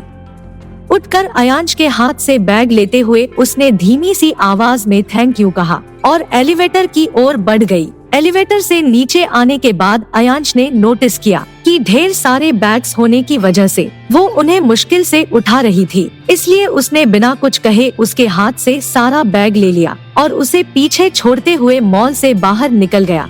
जब तक एकांशी बाहर आई, अयांश पहले से ही कार में बैठ चुका था और उसने सारा सामान कार के पीछे वाले सीट पर रख दिया था। अपनी ओर का दरवाजा खोल जब एकांशी बैठ गई, तब उसने अयांश की ओर देखते हुए अपना सीट बेल्ट भी लगा लिया। एकांशी के बैठ जाने के बाद अयांश ने कार स्टार्ट किया और सड़क पर दौड़ाने लगा। आसमान में सूरज ढलने की लाली छाई हुई थी और सड़क पर हर तरफ गाड़ियां तेज रफ्तार में इधर से उधर भाग रही थी। एकांशी भी शॉपिंग करने के बाद कुछ थका हुआ महसूस कर रही थी, जिसके कारण उसने अपनी आंखें बंद कर ली और सीट के पिछले हिस्से पर सिर टिका लिया। थकान ने उसके चेहरे को बोझल और बेजान सा बना दिया था, जो देखने में अयांश को ऐसा लगा जैसे वो इसके बाद भी खुश नहीं थी। इसलिए उसने पहल करते हुए सन्नाटे को खत्म किया और कहने लगा, तुम खुश नहीं हो। अयांश की आवाज से एकांशी ने अपनी आंखें खोल ली और सीधा होते हुए उसकी ओर घूम गई। किस बात पर खुश होना है मुझे? तुम्हारे मन की इच्छा पूरी हो गई है और तुमने सभी के लिए गिफ्ट भी ले लिया, बावजूद इसके कि मैं किसी के लिए कोई गिफ्ट नहीं ले जाना चाहता था। आपको रिग्रेट हो रहा है तो पहले ही मना क्यों नहीं कर दिया? जैसा हर बार मुझे डरा धमका कर अपनी बात मनवा लेते हैं, बिल्कुल वैसे ही। एकांशी के कहने के अंदाज में व्यंग था, जैसे वो जानबूझकर अयांश पर तंज कस रही हो, जो अयांश साफ साफ महसूस कर सकता था। इसलिए उसने आगे कुछ भी ना कहा और चुपचाप कार ड्राइव करने लगा। उनका रिश्ता पहले के मुकाबले काफी हद तक बदल गया था और कहीं ना कहीं इस बात का एहसास दोनों के दिल तक पहुंच रहा था। फिर भी दोनों ने कभी भी एक दूसरे को अपने दिल के जज्बातों का एहसास होने नहीं दिया। तलाक की बात अयांश के दिमाग में हर पल घूमती रहती थी और एकांशी जब भी अयांश के करीब होती, उसकी आंखों के आगे राजवी द्वारा कॉन्ट्रासेप्टिव पिल्स लेने की तस्वीर उभर आती, जिससे उसकी रूह तक अयांश से अलग हो जाने की कामना करने लगती। मॉल से जुहू जाने तक के रास्ते में उस बातचीत के बाद उन दोनों में कोई बात ना हुई, यहाँ तक कि जब एकांशी ने जुहू के अपने मेंशन से बैग लिया और कार में बैठी, तब भी अयांश ने कोई बात ना की और लगभग आधे घंटे की खामोशी भरे सफर के बाद उनकी कार आदित्य मेंशन के सामने खड़ी थी। पूरे रास्ते एकांशी के मन में ये बात खटक रही थी कि आखिर अयांश साथ में अपना बैग क्यों नहीं लेकर आया था, जबकि उसने कहा था कि उसे कुछ दिन आदित्य मेंशन में ही रुकना है। आखिर में जब एकांशी के मन में ये बात सवालों की भंवर उठाने लगी, तो उसने उतरने से पहले पूछ लिया, आप अपना बैग क्यों नहीं लाए? आप यहाँ पर भी मेरे साथ नहीं रहते हैं तो लाजमी ही सबको हमारे रिश्ते की सच्चाई पता चल जाएगी। एकांशी का सवाल सुन अयांश ने जवाब देने में कोई जल्दबाजी नहीं की। वो रोशनी से जगमगाते आदित्य मेंशन को कार के अंदर से ही घूरता रहा। अचानक उसके दिमाग में कुछ ऐसी यादें उभर आई जिनसे वो आज तक भागता आया था। वो डरता था उन लम्हों से जब उसे झूठ बोलकर यहाँ लाया गया था और फिर उसने अचानक से अपने मॉम डैड की बिना हरकत के शांत पड़े शरीर को देखा था। इतना लंबा समय बीत जाने के बाद भी अयांश कुछ भी नहीं भूल सका था, यहाँ तक कि वो उस जगह को देखने से कतराता था। इसलिए बिना कुछ बोले उसने अपना सीट बेल्ट खोला और एकांशी की ओर झुककर उसके ओर का दरवाजा खोल दिया। अयांश के अचानक नजदीक आने से एकांशी सीट पर ही दब गई, लेकिन उसके इस हरकत पर बाहर निकलने के बजाय वो अपने हाथों को सीने पर बांधकर ऐसे बैठ गई जैसे उसने वो खुला हुआ दरवाजा देखा ही ना हो। इधर अयांश दरवाजा खोलने के बाद वापस अपनी जगह पर आता, उससे पहले ही उसकी नजर एकांशी के तंग चेहरे पर पड़ गई, जिसके कारण हटने के बजाय उसने अपना एक हाथ उठाया और अपनी तर्जनी उंगली के सहारे एकांशी के ठुड्डी को अपनी ओर घुमाते हुए गहरी और बोझल आवाज में बोला, ये बीबियों की तरह रूठने का हक कब दिया मैंने तुम्हें, जो आज सारा दिन तुमने ये हक मुझ पर आजमाया और अभी भी ऐसे बैठी हो जैसे मुझे तुम्हारे सवाल का जवाब देना जरूरी है। भला आप मेरे सवाल का जवाब क्यों देंगे? और मुझे अच्छे से याद है कि आपने शादी के दूसरे दिन ही मुझसे कहा था कि मैं आपकी बीबी बनने की कोशिश ना करूं, तो ऐसी हिम्मत मैं कैसे कर सकती हूं? एकांशी तुनक कर बोली और अयांश के आगे किए हाथ से अपने सिर को दूर कर सीट के विपरीत दबाने लगी, जैसे वो उसके स्पर्श से दूर भाग रही हो। कार में जलती लाइट की रोशनी सीधे उन दोनों पर ही पड़ रही थी, जिसकी वजह से उसकी सफेद गोरी सी त्वचा और भी ज्यादा चमकने लगी थी। दिन भर मीटिंग और शॉपिंग करने के बाद भी उसका चेहरा मुलायम और सुंदर दिखाई पड़ रहा था। उसकी घनी पलकें आँखों को हर कुछ सेकंड पर ढक रही थी, और तो और उसके गुलाबी होंठ कसमसा कर बंद होने के बावजूद भी लुभावने लग रहे थे। एकांशी के आगे अभी भी झुका हुआ अयांश एक तक उसके चेहरे पर ही देख रहा था। फिर आखिर में उसे याद आ ही गया कि उसने ही एक बार एकांशी से कहा था कि वो कभी भी उसकी पत्नी बनने की कोशिश ना करे, क्योंकि वो उसे कभी नहीं कबूलेगा। वो अपने ही कहे गए शब्दों पर थोड़ा झेप गया और असहजता महसूस करते हुए सीधा खड़ा हुआ और अपनी सीट पर बैठ उसने एक पल तक और सोचा, और अचानक से एकांशी द्वारा पूछे गए पहले सवाल का जवाब देने लगा। इसी घर में मैंने अपने मॉम डैड की डेथ बॉडी देखी थी। ये जगह मुझे उनके मौत का दिन याद दिलाता है, वो दिन जिसके बाद मैंने हर वक्त खुद को अकेला पाया था। इसलिए मैं यहाँ नहीं रह पाता। हालांकि मैं यहाँ मायरा के कहने पर हर रोज कुछ समय के लिए आ जाया करूँगा। इस तरह तुम्हें दिखावा भी कम करना पड़ेगा और मेरे स्पर्श से दूर भी नहीं भागना पड़ेगा। पहली बार अयांश ने अपने मॉम डैड की यादों को उसके साथ साझा किया था, वो भी अचानक बिना कोई उम्मीद के। अयांश के इन दबी तकलीफों को सुनने के बाद एकांशी को समझ नहीं आया कि वो क्या रिएक्ट करे। हालांकि उसका मिजाज नाराजगी से बदलकर अयांश के साथ ही उदासी में डूब गया था। अयांश के भाव इस वक्त गंभीर और किसी गहरे दुख से दूर भागने जैसे बेचैन थे। वो तेजी से अपनी पलकों को हिला रहा था, जैसे वो खुद के आंखों में आंसुओं को आने से रोक रहा था। एक पल के बाद जब उसे उन यादों से उभरी तकलीफें बर्दाश्त न हुई, तो दरवाजे पर धक्का देकर वो कार के बाहर निकल आया।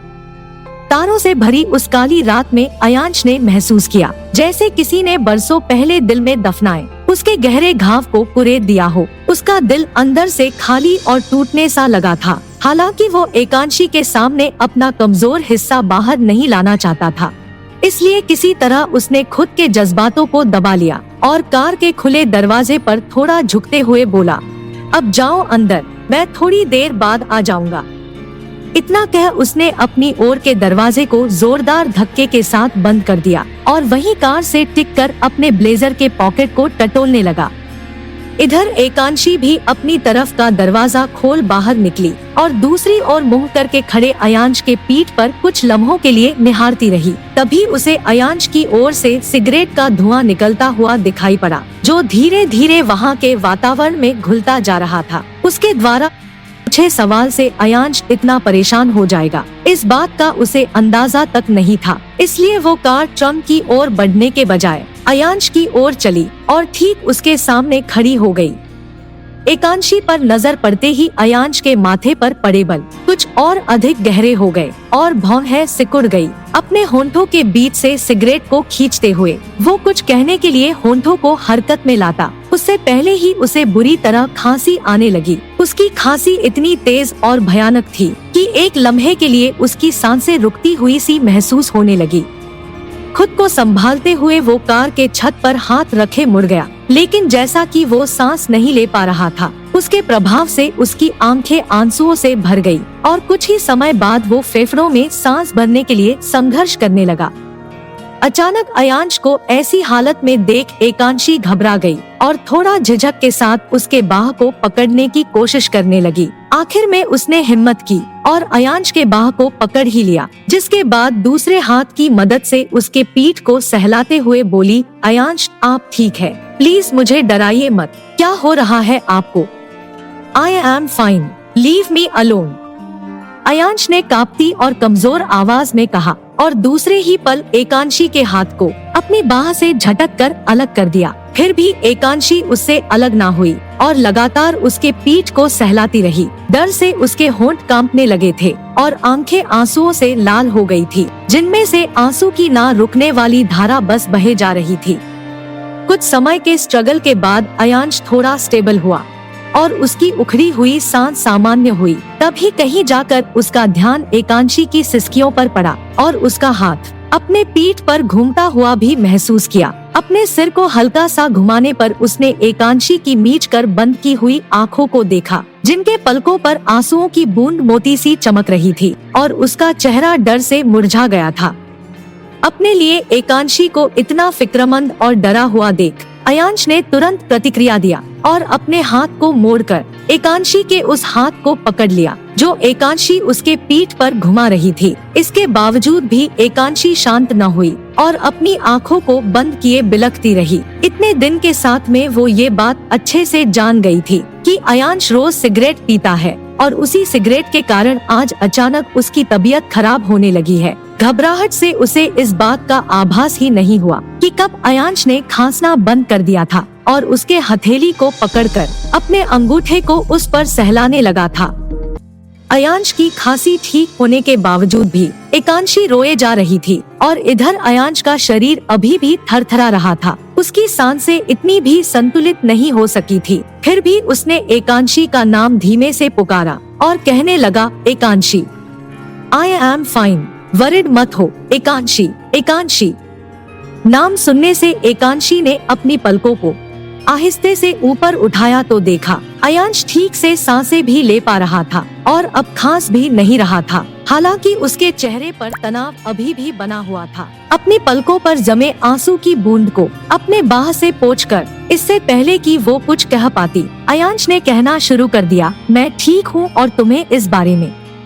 वो अपनी बात पूरी कर पाता उससे पहले ही एकांशी ने अपने दोनों हाथों को उसके बाह के बीच से निकालकर पीठ पर थाम लिया और अगले ही पल उसके सीने से चिपककर किसी छोटे बच्चे की तरह रोने लगी। उसकी इस हरकत से अयांश चौंक गया और अपने हाथ को हवा में उठाए उसके पीठ तक ले आया, लेकिन ना जाने क्यों उसके हाथ बदन पर हाथ रखने से पहले ठिठक गए और धीरे धीरे नीचे हो गए। अब तक एकांशी की आंखों से निकलते आंसू अयांश के शर्ट को भिगाने लगे थे, जो उसकी सीने की त्वचा पर आसानी से महसूस हो रहे थे। हालांकि अयांश एकांशी के रोने के कारण पर थोड़ा उलझा हुआ था। वो उसे पूछना चाहता था कि आखिर वो किस बात पर इतना डर गई है, जबकि उसे सिर्फ नॉर्मल सी खांसी आई थी। कहीं वो अपनी किसी प्रॉब्लम के कारण तो नहीं रो रही ना। बीते 1.5 महीनों में जब वो उसके साथ नहीं था, तब क्या एकांशी के साथ कुछ हुआ तो नहीं था?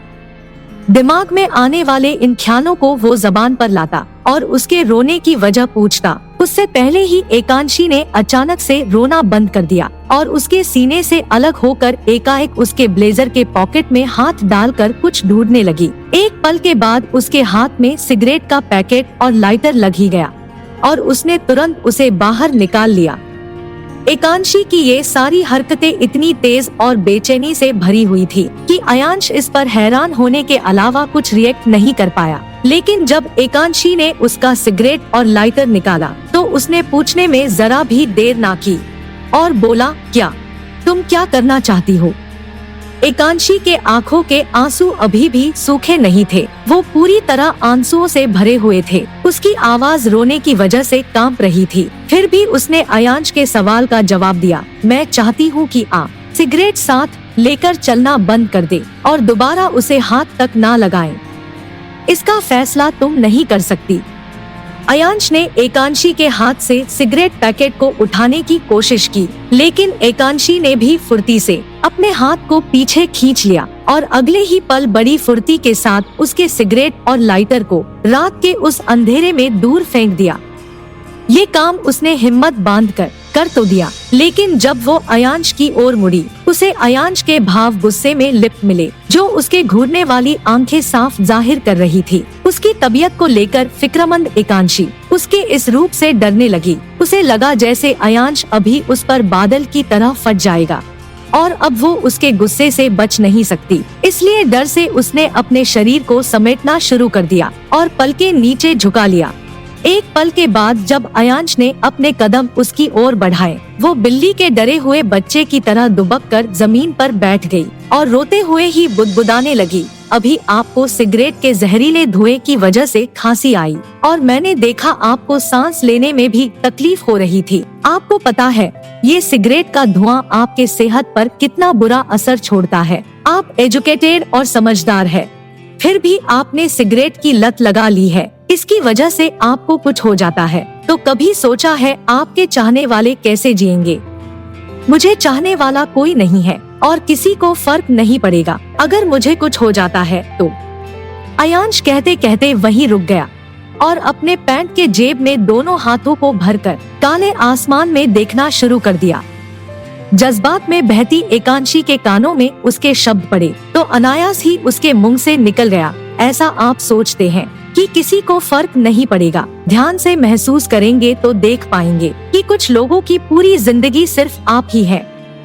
एकांशी के मुंह से निकलते ये कुछ उलझे से शब्द से अयांश की नजरें एकाएक ही मुड़कर एकांशी पर टिक गई। वो अभी भी सिसकी भर रही थी। उसके इस लफ्ज ने अयांश के दिल में एकांशी की फीलिंग्स को लेकर एक उम्मीद बना दी, जिसके कारण वो थोड़ा भी ना रुका और एकदम से एकांशी के सामने घुटनों के बल बैठते हुए बोला, क्या मतलब है इसका? मुझे उलझाओ मत।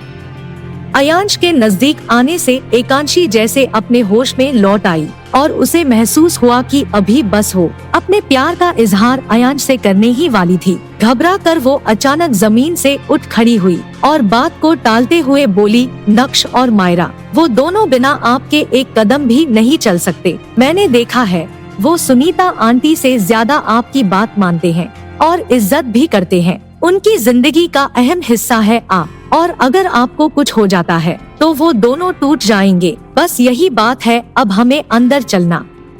उसका कहना खत्म भी ना हो पाया कि तभी नीचे जमीन पर बैठा अयांश खड़ा हो गया और झटके के साथ एकांशी को धकेलते हुए उसके कार के विपरीत दबा दिया। नक्श और मायरा को फर्क पड़ेगा और तुम्हें इससे कोई मतलब नहीं है। क्या तुम अभी मेरी फिक्र में नहीं रो रही थी?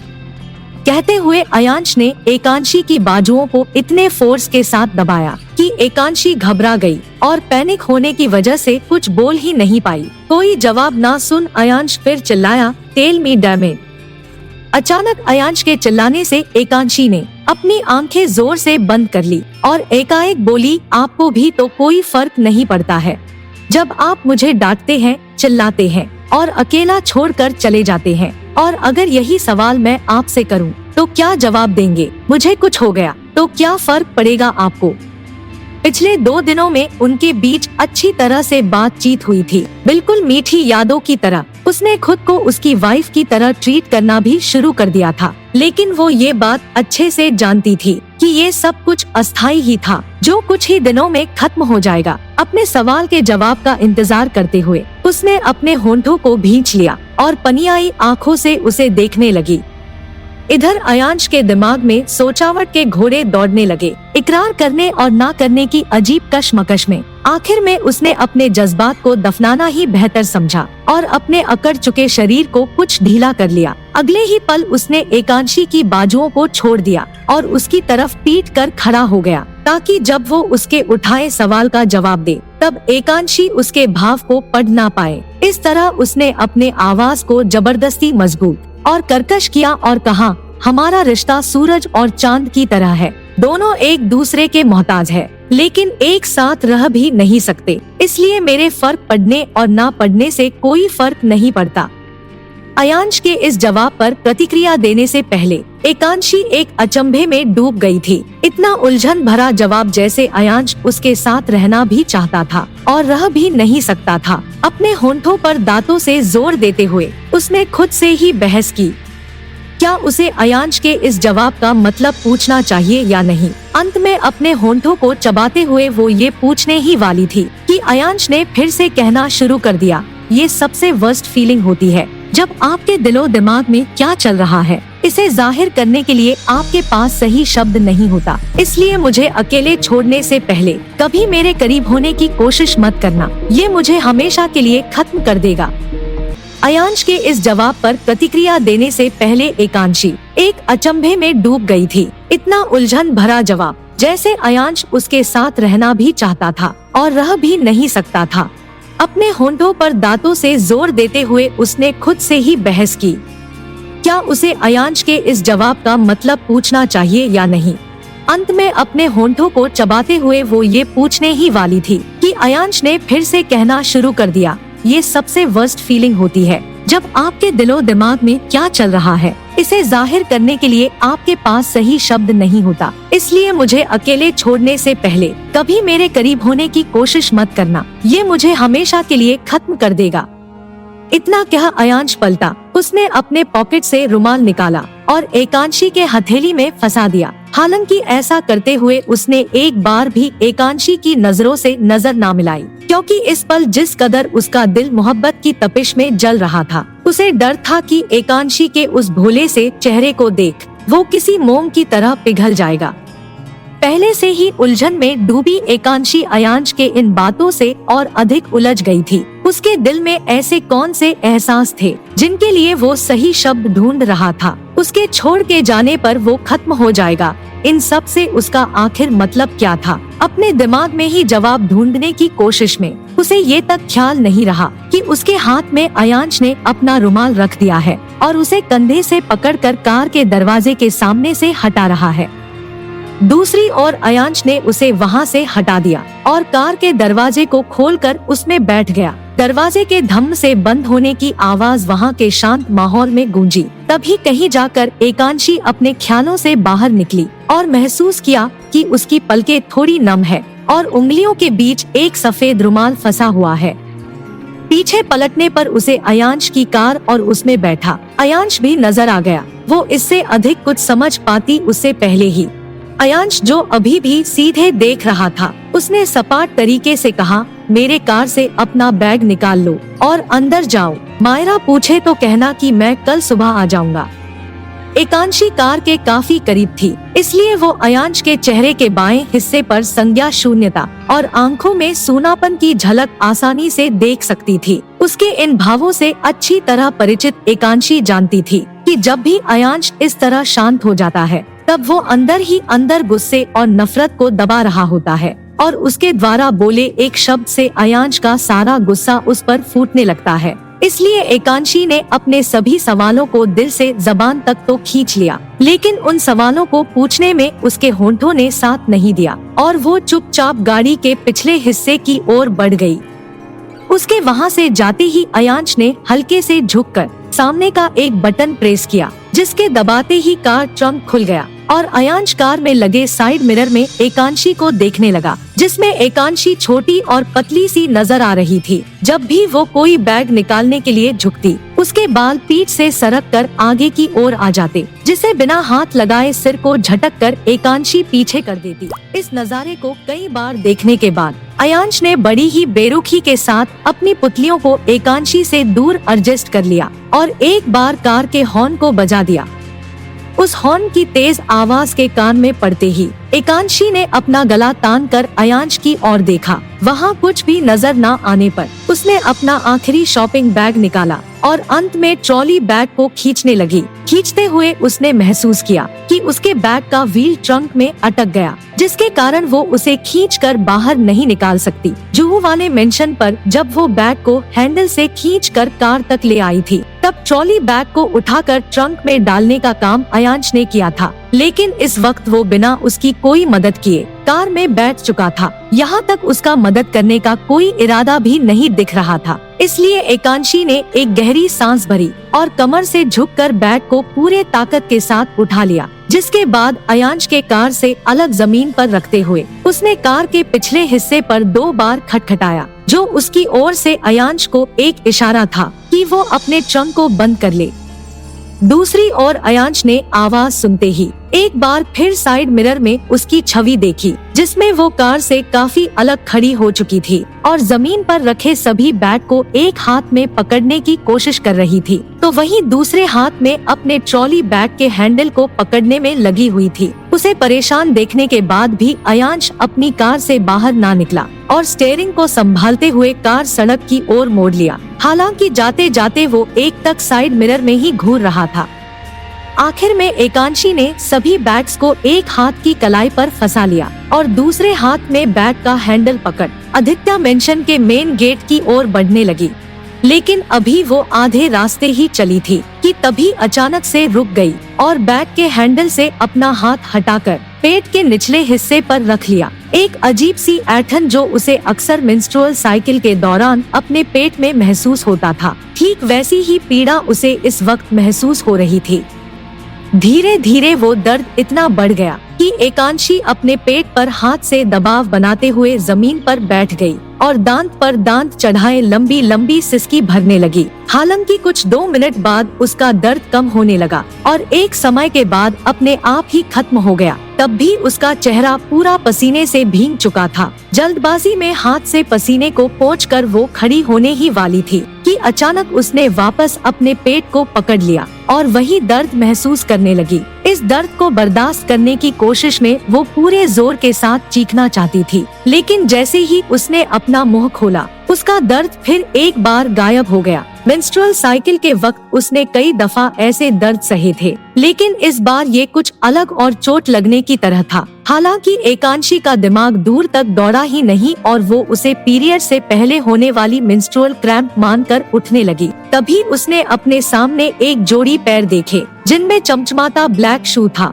अपनी पलकों को थोड़ा और ऊपर उठाने पर उसकी नजर एक हथेली पर भी पड़ी जो उसके आगे इस तरह रखा गया था मानो उसे उठने में मदद करने की कोशिश की जा रही हो।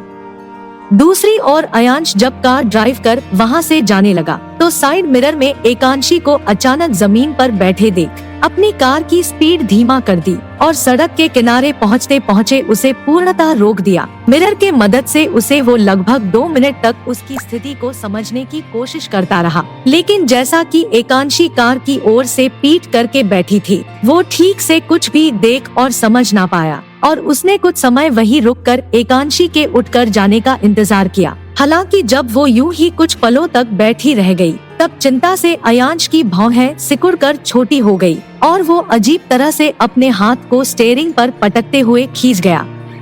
इधर एकांशी के पेट को दर्द से राहत मिल चुकी थी, इसलिए उसने कोई जल्दबाजी ना दिखाई हाथ पकड़ने में और अपनी आंखों में जानने की इच्छा लिए ऊपर देखने लगी। वहाँ काले आसमान में झिलमिलाते तारों के नीचे उसे अयांश दिखा जो उसकी ओर हाथ आगे किए ऐसे खड़ा था जैसे यहाँ वापस लौटने के लिए उसे किसी ने फोर्स किया हो। एकांशी को अपनी ओर घूरता देख अयांश और भी अधिक ऑकवर्ड हो गया, जिसके कारण उसने अपना हाथ पीछे खींच लिया और अगले ही पल झुककर एकांशी के हाथ से सारे बैग ले लिए और उसके ट्रॉली बैग के हैंडल को भी अपने दूसरे हाथ में पकड़ लिया। जिसके बाद जब वो मेंशन की ओर बढ़ने लगा तो बोला, अभी भी तबीयत खराब है तो मुझसे झूठ क्यों कहा कि तुम ठीक हो गई हो? क्या तुम्हारी बात बिना झूठ के खत्म नहीं होती?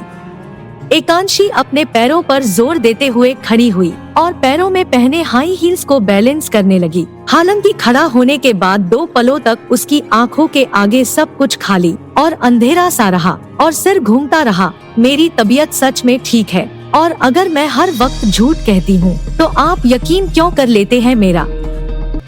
आगे बढ़ता अयांश उसकी बातों की वजह से अनायास ही रुक गया और फिर लगभग 10 सेकंड तक कुछ सोचते हुए उसके होंठों पर व्यंग से भरी एक कड़वी मुस्कान तैर गई। हालांकि उसने इसके बाद एक भी शब्द ना कहा और एकांशी के कदमों के आहट को अपने पीछे से आता सुन तब तक चलता गया जब तक कि दोनों दरवाजे तक ना पहुंच गए। बैग को एक और टिकाते हुए उसने बेल को प्रेस कर दिया। अब तक एकांशी भी उसके बगल में लेकिन थोड़ी दूरी बनाकर खड़ी हो चुकी थी। उसे देखने की कोशिश में अयांश ने एक बार को अपनी पुतलियों को किनारे किया। तभी अंदर से किसी ने दरवाजे को खोल दिया और वो चौंकते हुए वापस दरवाजे को देखने लगा। पूरी तरह से दरवाजा खुलने पर उसे वहाँ पर आदित्य मेंशन में काम करने वाली एक सर्वेंट नजर आई जो उन्हें देखते ही मुस्कुराने लगी और जल्दी से ग्रीट करते हुए बोली, अयांश सर, आप दोनों अंदर आ जाइए। इतना कहने के बाद वो तेजी से बाहर निकली और एकांशी के ट्रॉली बैग को अपने हाथ में ले लिया। वहीं एकांशी ने अपने बिगड़े भावों को ठीक किया और सर्वेंट के पीछे बढ़ने लगी, पर वो मुश्किल से 2 कदम ही चली होगी कि उसी पल अयांश ने उसे रोक लिया और कहा, ये बैग ले जाओ। ओह हाँ, एकांशी ने लंबी सांस छोड़ते हुए कहा और होंठों को गोलकर सारे बैग्स अयांश के हाथ से ले लिया। उसे बैग थमाने के बाद अयांश ने उसकी ओर एक बार को देखा और मुड़कर जाने लगा। तभी पीछे से मायरा दौड़ते हुए उन दोनों तक आई और उत्सुकता से चिल्लाते हुए कहने लगी, भाभी मैं बहुत खुश हुई आप दोनों को यहाँ देखकर। मुझे यकीन था कि भाई मेरी बात कभी नहीं टालेंगे। आज मैं चाहती थी कि शादी से पहले अपने पूरे परिवार को एक साथ देख सकूं। God I am so happy. Ekanshi से अपनी उत्साह को बयां करने के बाद वो अयांश की ओर बढ़ी और उसके बाह पर अपने हथेलियों को लपेटते हुए कंधे पर सिर टिकाए फिर से कहने लगी, लेकिन आप कहाँ जा रहे हैं? आप नहीं रुकने वाले क्या? मायरा मुझे कुछ काम है, मैं कल आ जाऊंगा थोड़ी देर के लिए। तुम्हारे जिद के कारण मैंने एकांशी को यहाँ भेज दिया है और मैं भी हर रोज तुमसे मिलने आ जाया करूँगा और आई प्रॉमिस कि तुम्हारी एक भी रस्म मेरे बिना नहीं होगी। Okay be a mature girl, अब तुम बच्ची नहीं हो। अयांश ने अपनी रूखी आवाज से उसे भी डांट दिया, जिसके प्रतिक्रिया में मायरा ने अपने दोनों हाथों को सीने पर बांध लिया और मुंह फुलाए खड़ी हो गई। इस पर भी अयांश ने उसे मनाने या रुकने की कोई पहल ना दिखाई और सभी बातों को नजरअंदाज कर वहां से दरवाजे तक बढ़ाया, लेकिन वो अपने कदम बाहर रख पाता उससे पहले ही मायरा ने बनावटी रोने की आवाज निकालनी शुरू कर दी और कहने लगी, हाँ मैं तो बच्ची नहीं रही। सही कहा आपने, आप मुझे अब अपनी बहन की तरह ट्रीट भी कहाँ करते हैं। मैं ही बेवकूफ हूँ जो इस घर से विदा होने से पहले कुछ अच्छी यादें बनाना चाहती हूँ। लेकिन जाइए, आपके लिए तो आपका काम ही जरूरी है। परिवार और रिश्ते से आपको क्या मतलब? सिर्फ नक्श भाई मुझसे प्यार करते हैं और मैं जा रही हूँ उनके पास। अपनी बात खत्म कर मायरा वहाँ से जाने लगी तो तुरंत एकांशी ने उसका हाथ पकड़ लिया और बात को संभालने की कोशिश करते हुए बोली, मायरा आप रुकिए, ऐसा कुछ भी नहीं है। अयांश आपसे बहुत प्यार करते हैं, उन्हें जरूरी काम होगा तभी वो। नहीं, भाई के लिए किसी की फीलिंग्स मायने नहीं रखती, वो सिर्फ लोगों से भागते रहते हैं। उन्हें रहने दीजिए अकेला। आप चलिए मेरे साथ, बाकी सब पीछे वाले लॉन में है, वहीं चलते हैं, इन्हें जाने दो। कहते हुए मायरा ने अयांश की ओर देख मुंह बनाया और फिर अपना सिर झटक कर एकांशी को खींचते हुए दौड़ने लगी। इधर मायरा का हर एक शब्द इतना व्यवहारिक था कि अयांश को अपने दिल में कुछ चुभन सा लगने लगा। माँ बाप को खोने के बाद उसे अकेले रहने के लिए छोड़ दिया गया था। किसी ने कभी उसकी परवाह नहीं दिखाई। जब उसे एक फैमिली के साथ की जरूरत थी तब वो हर वक्त अकेलापन महसूस करता था, जिसके कारण लोगों के बीच रहने और घुलने मिलने में उसे आज तक संकोच होता था। उसके मन की हालत मायरा तो क्या कोई भी नहीं समझ सकता था, लेकिन कोई उससे प्यार करे तो वो उसके लिए अपना सब कुछ छोड़ सकता है। और अगर वो प्यार करने वाला एक शख्स सिर्फ एकांशी हो तो वो उसके लिए अपनी जान भी दे देगा। मन में गूंजने वाली इन बातों और एकांशी के प्यार की कल्पना ने उसके चेहरे पर एक अदृश्य खुशी की चमक ले आई। हालांकि मायरा की बातों के सोचकर उसका हुलसित दिल फिर एक बार उदास हो गया और वो दरवाजे के बाहर निकल आया। ठीक उसी समय एकांशी किसी बिजली की रफ्तार सी आई और अयांश के ब्लेजर के पिछले हिस्से को पकड़कर खींचते हुए उसे रोक लिया। मुड़ने पर अयांश ने एकांशी को पेट पर हाथ रख झुके हुए और गहरी गहरी सांस भरते देखा। उसे 2 पलों तक अब्सॉर्ब करने के बाद अयांश को ये समझने में 1 सेकंड भी ना लगा कि एकांशी लॉन से दौड़ कर आई है, इसलिए उसकी सांसें इस तरह अस्थिर हो गई हैं। उसे देखते हुए अयांश ने उसकी हाई हील्स को भी नोटिस किया, जिनमें दौड़ कर आने में एकांशी को काफी दिक्कत हुई होगी। इन सब के बाद एकांशी के इस बेवजह की बेचैनी के बारे में जानने के लिए वो अपने होंठ खोलने ही लगा था कि उससे पहले ही एकांशी ने कहना शुरू कर दिया, मायरा बहुत अपसेट हो गई है, आप बस डिनर तक यहाँ रुक जाइए। जब सभी अपने कमरे में चले जाएंगे तब आप चले जाइएगा, इस तरह वो उदास नहीं होंगी। बिना पूछे ही एकांशी के आने का फिजूल कारण जानकर अयांश ने हताशा में अपना सिर नीचे झुकाया और कर्कश आवाज में बोला, मेरा जाना जरूरी है। अब ऐसा तो है नहीं कि मैं एक बार उसे समझाऊं और फिर एक बार तुम्हें। मेरा वक्त बर्बाद मत करो, एंजॉय योरसेल्फ। इतना कह अयांश ने अपना ब्लेजर आगे की ओर खींचा और जाने के लिए कदम उठाने लगा। तभी एकांशी ने बड़ी ही कोमलता भरे अंदाज में धीमे से उसका नाम पुकारा, अयांश।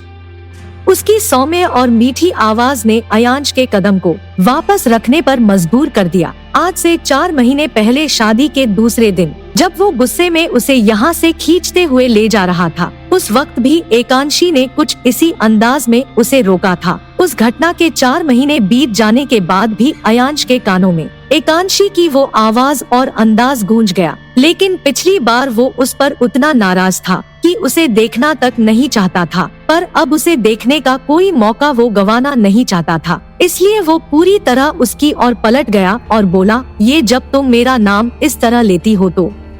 कहते कहते अयांश एकदम से चुप हो गया और कुछ सोचने के बाद फिर से कहने लगा, पिछली बार तुम खुद यहाँ रुकना चाहती थी, इसलिए मुझे ऐसे रोका था। इस बार क्या चाहती हो? आपको? एकांशी ने बिना एक पल भी जाया किए अचानक से कहा। क्या? अयांश बोला।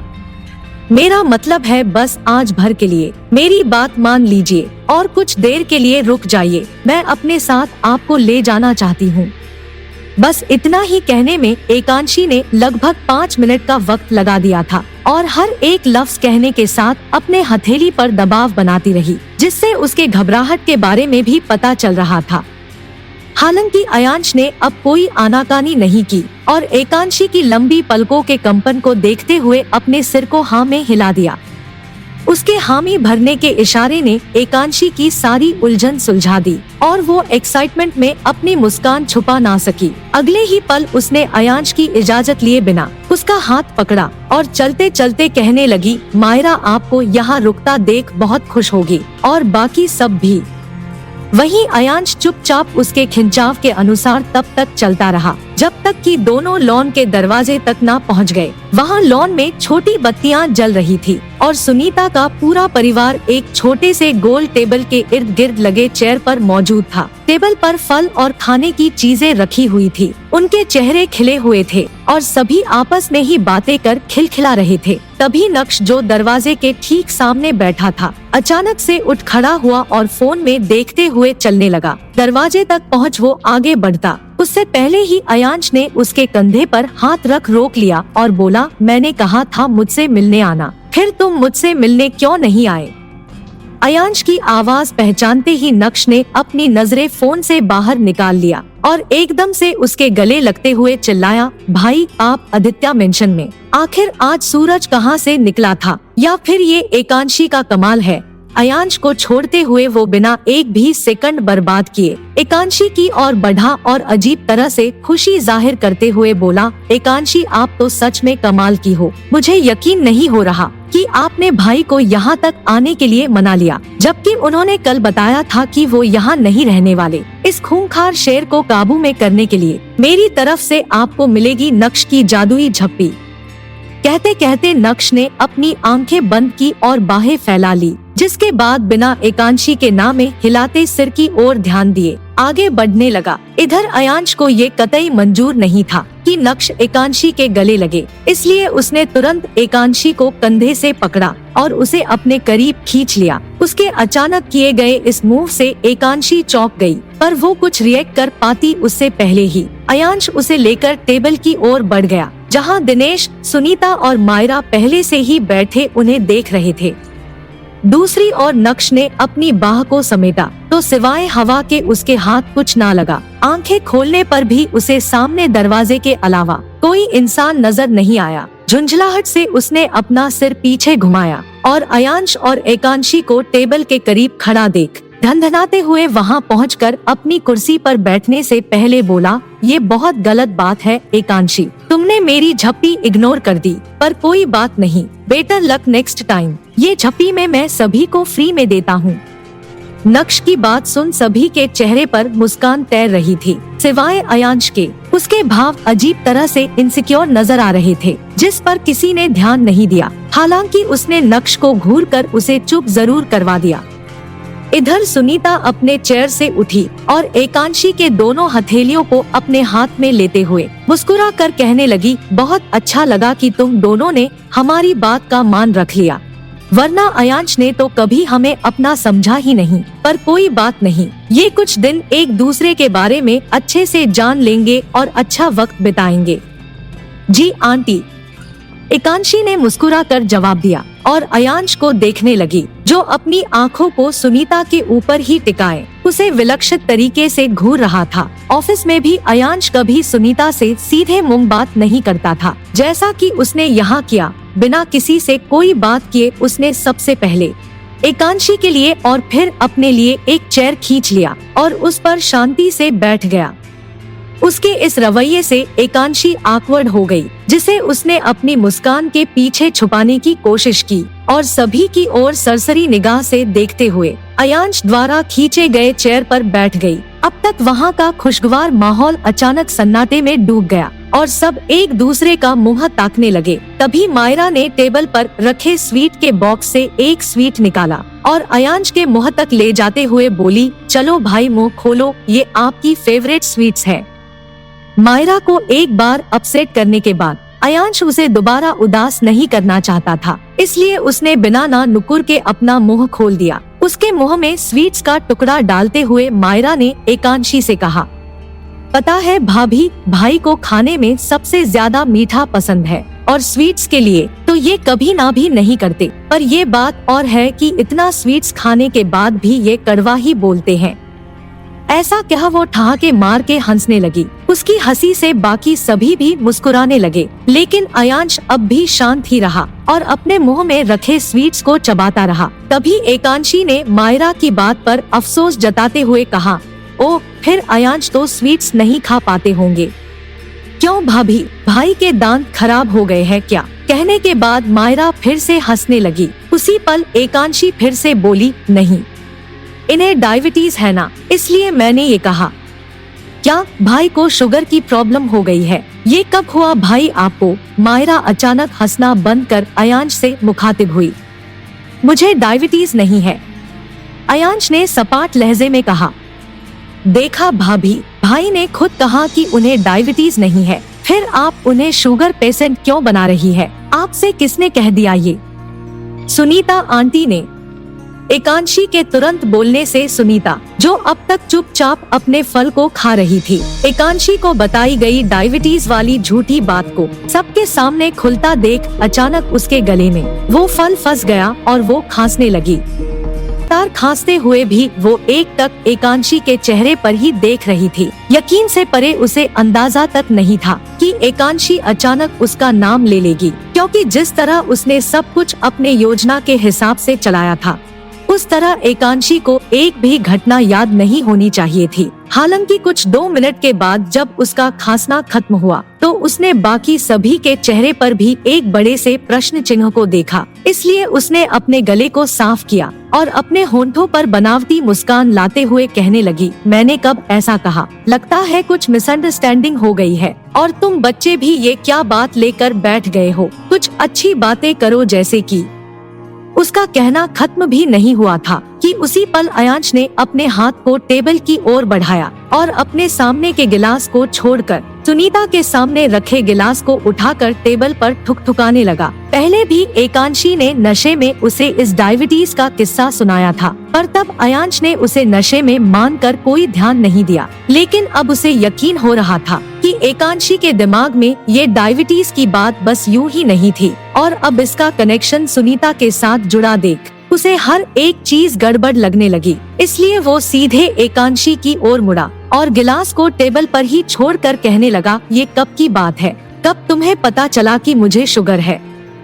मायरा के साथ बातों में लगी एकांशी उसके सवाल को सुनते ही स्थिर हो गई। उसके दिमाग में सुनीता की आवाज ये कहते हुए गूंजती रहती थी कि अयांश को डायबिटीज है, पर वो अपनी दवाइयाँ समय से नहीं लेता। लेकिन उसे ये साफ तौर से याद नहीं आता कि उसने ये बात कब सुनी थी। हालांकि उसके मन में कुछ धूमिल पड़े शोर और चमकीले लाइट्सों की याद जरूर थी। सोचने में काफी लंबा वक्त लेते हुए उसने कहा, ओह, मेरे दिमाग में इसका सही चित्र नहीं है, सिवाय इसके कि सुनीता आंटी ने ही मुझे आपके डायबिटिक होने की बात बताई थी, पर अब लगता है मैंने कुछ गलत सुन लिया। एकांशी के अल्फाज ठीक से खत्म भी ना हो पाए थे कि सुनीता, जो घबराहट से बस मरने ही वाली थी, अचानक अजीब बेचैनी के साथ उठ खड़ी हुई और इस टॉपिक को खत्म करने की कोशिश करते हुए बोली, वही तो मैंने दिनेश के बारे में बताया होगा। शायद एकांशी ने गलत सुन लिया होगा। क्यों एकांशी बेटा, भला अयांश के डायबिटिक होने की झूठी बात मैं क्यों बताऊंगी? और ये तो हम सब जानते हैं कि अयांश को हाइपोग्लाइसीमिया है। ये डायबिटीज से कुछ दूसरा थोड़े ही है। अयांश ने इसके बाद उसके बात पर कोई भी रिएक्शन नहीं दिया। अपने सिर को मोड़ने से थोड़ी देर पहले तक वो सुनीता को उलझी निगाहों से देखता रहा। दिनेश का नाम सुन लेने के बावजूद भी उसे सुनीता की बात पर विश्वास करना मुश्किल लग रहा था। उसके भाव अचानक शांत और गंभीर होने लगे थे। बिना किसी अलग तरह के इमोशंस के उसके शरीर से एक अजीब सी ठंडी और दूर रहने वाली वाइब्स आ रही थी। सभी उसके खराब मूड को आसानी से देख और समझ पा रहे थे। अयांश के बदलते मूड की आदी हो चुकी एकांशी नहीं चाहती थी कि सभी के सामने वो कुछ ऐसा करे जो उसकी इमेज खराब कर दे। इसलिए उसने खुद भी ये टॉपिक खत्म करते हुए कहा, मुझे कुछ भी साफ तौर से याद नहीं है, बस अयांश की फिक्र की वजह से मुझे ऐसा लगा। आंटी सॉरी, मैंने आपको भी परेशान किया। मेरा इरादा आपको तंग करने का नहीं था। वो तो पता नहीं कैसे मेरे दिमाग में आपकी ही आवाज गूंज रही थी, पर शायद मैं ही कहीं गलत हूँ। ऐसा कहते हुए वो भी अपने चेयर से उठ गई और एक बड़ी मुस्कान के साथ फिर से कहने लगी, अंदर चले। मैं आप सभी के लिए कुछ लाई थी और मुझे वो सब कुछ यहाँ उठा कर लाने में थोड़ी परेशानी होगी। कोई बात नहीं, हम अंदर चलते हैं। वैसे भी अब काफी अंधेरा हो चुका है, डिनर भी कुछ देर में रेडी हो ही जाएगा। सुनीता फटाक से बोली और अपने चेहरे को टेबल के भीतर धकेल कर लगा दिया। उसके ऐसा करते ही बाकी सब भी उठकर अपने अपने चेयर को एडजस्ट कर घर के अंदर जाने वाले दरवाजे की ओर बढ़ने लगे। नक्श और मायरा आपस में ना जाने क्या बातें करते जा रहे थे। वहीं सुनीता चुपचाप कुछ सोचते हुए वहाँ से निकल गई। दिनेश भी जब उसके पीछे चला गया तब लॉन में सिर्फ एकांशी और अयांश ही बच गए। जाने से पहले एकांशी ने अयांश को एक नजर देखा। वो अभी भी कुर्सी पर बैठा कुछ सोचने में लगा हुआ था। ये देखते हुए कि वो काफी अपसेट हो गया है, एकांशी ने अपने चेहरे की मुस्कुराहट को छुपा लिया और सावधानी से उससे बोली, क्या बात है, एनीथिंग रॉन्ग?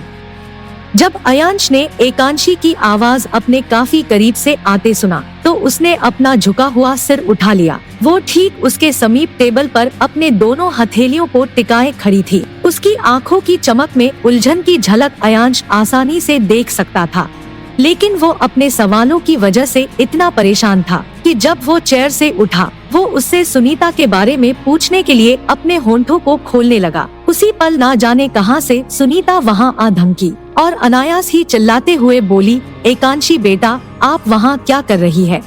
अंदर आ जाइए दोनों, डिनर लगने ही वाला है। जी आंटी, एकांशी टेबल से अपनी हथेलियों को अलग करते हुए बोली और अयांश की ओर मासूमियत भरी निगाहों से देखते हुए बोली, आप प्लीज जल्दी आ जाइए। इतना कह वो अयांश के आगे से निकलकर लंबे लंबे कदमों के साथ सुनीता की ओर बढ़ गई। वहीं अयांश खड़ा उन दोनों को साथ देख गुस्से से आग बबूला हुआ जा रहा था। एकांशी की आधी अधूरी बात और सुनीता का उस बात पर इतना एक्सप्लेनेशन देना अयांश को कंफ्यूज कर चुका था। सामान्यतः सुनीता ऐसी परिस्थितियों में कभी भी इतना बेचैन नहीं होती थी, लेकिन आज उसका बर्ताव कुछ अलग था। अपनी सफाई देते हुए वहीं एकांशी ने भी टाल मटोल करके बात को घुमा दिया था, जिसके कारण अयांश के दिमाग में कुछ भी साफ नहीं हो रहा था। आखिर तुम दोनों में से कौन झूठा है? मुझे किसका यकीन करना चाहिए? होठों ही होंठों में बुदबुदा कर अयांश उन्हें फॉलो करने के बजाय वापस कुर्सी पर बैठ गया और अपने कोट के पॉकेट को टटोलने लगा। उसी पल उसे याद आया कि कैसे एकांशी उसके सांस ना लेने पर घबरा गई थी और बिना डरे उससे सिगरेट छीन कर फेंक दी थी। ऐसा करने की आज तक किसी ने हिम्मत नहीं की और ना ही कभी उसे किसी ने स्वस्थ रहने के लिए डांटा था। जब भी वो उसके साथ घर रहता तो एकांशी उसके लिए खाना परोसती, उसे सामने बैठा कर खिलाती और अब वो उसे सिगरेट ना पीने के लिए भी कह रही थी, जैसा कि एक पत्नी करती है। एकांशी के केयरिंग नेचर ने अयांश के चेहरे पर मुस्कान ला दिया और वो अकेले लॉन में बैठे सिर्फ एकांशी और अपने बारे में ही सोचता रहा। दूसरी ओर जब एकांशी ने सभी को उनका गिफ्ट दे दिया तो सुनीता ने उसे यूं ही बेमन से सोफे के ऊपर रख दिया और एकांशी की तरफ अजीब नजरों से घूरने लगी। वो अभी भी लॉन में हुए पार्टी वाले रात की घटना का जिक्र अपने दिमाग से निकाल नहीं पाई थी। एक तरफ से उसका दिल सच्चाई बाहर आ जाने को लेकर डरा हुआ था, तो दूसरी तरफ उसे एकांशी पर गुस्सा भी आ रहा था। पार्टी में जब उसने एकांशी से अयांश के डायबिटीज के बारे में झूठ कहा था, उससे पहले ही एकांशी को नशीली ड्रिंक पिला दी थी। ऐसे में उसने इस बात को कैसे याद रखा? इस बारे में सोच सोच कर ही सुनीता को हेडेक होने लगा था। इसलिए उसने अपनी सर्वेंट को बुलाया और उससे बोली, मैं कमरे में जा रही हूँ, देखना कि कोई मुझे डिस्टर्ब ना करे, और सबसे पहले मेरे लिए एक सिर दर्द की दवा ला दो। जी मैडम। इतना क्या सर्वेंट लिविंग रूम में बाईं ओर की दीवार से लगाकर रखे ड्रोल की ओर जाने लगी। जब सुनीता ने उसके शरीर पर अपनी नजरें दौड़ाई तो अनायास ही उसकी नजर एकांशी पर पड़ी, जो एक ओर खड़ी अपने पेट पर हाथ रख उसे सहला रही थी। उसके माथे पर पड़े बल और चेहरे के भाव ये साफ बता रहे थे कि वो दर्द में थी। कहानी का अगला भाग देखने के लिए आप मेरे चैनल को सब्सक्राइब कर बेल को प्रेस कर दीजिएगा। यह कहानी अच्छी लगे तो लाइक भी कीजिएगा और हमें कमेंट करके बताइएगा कि आपको यह कहानी कैसी लगी। धन्यवाद।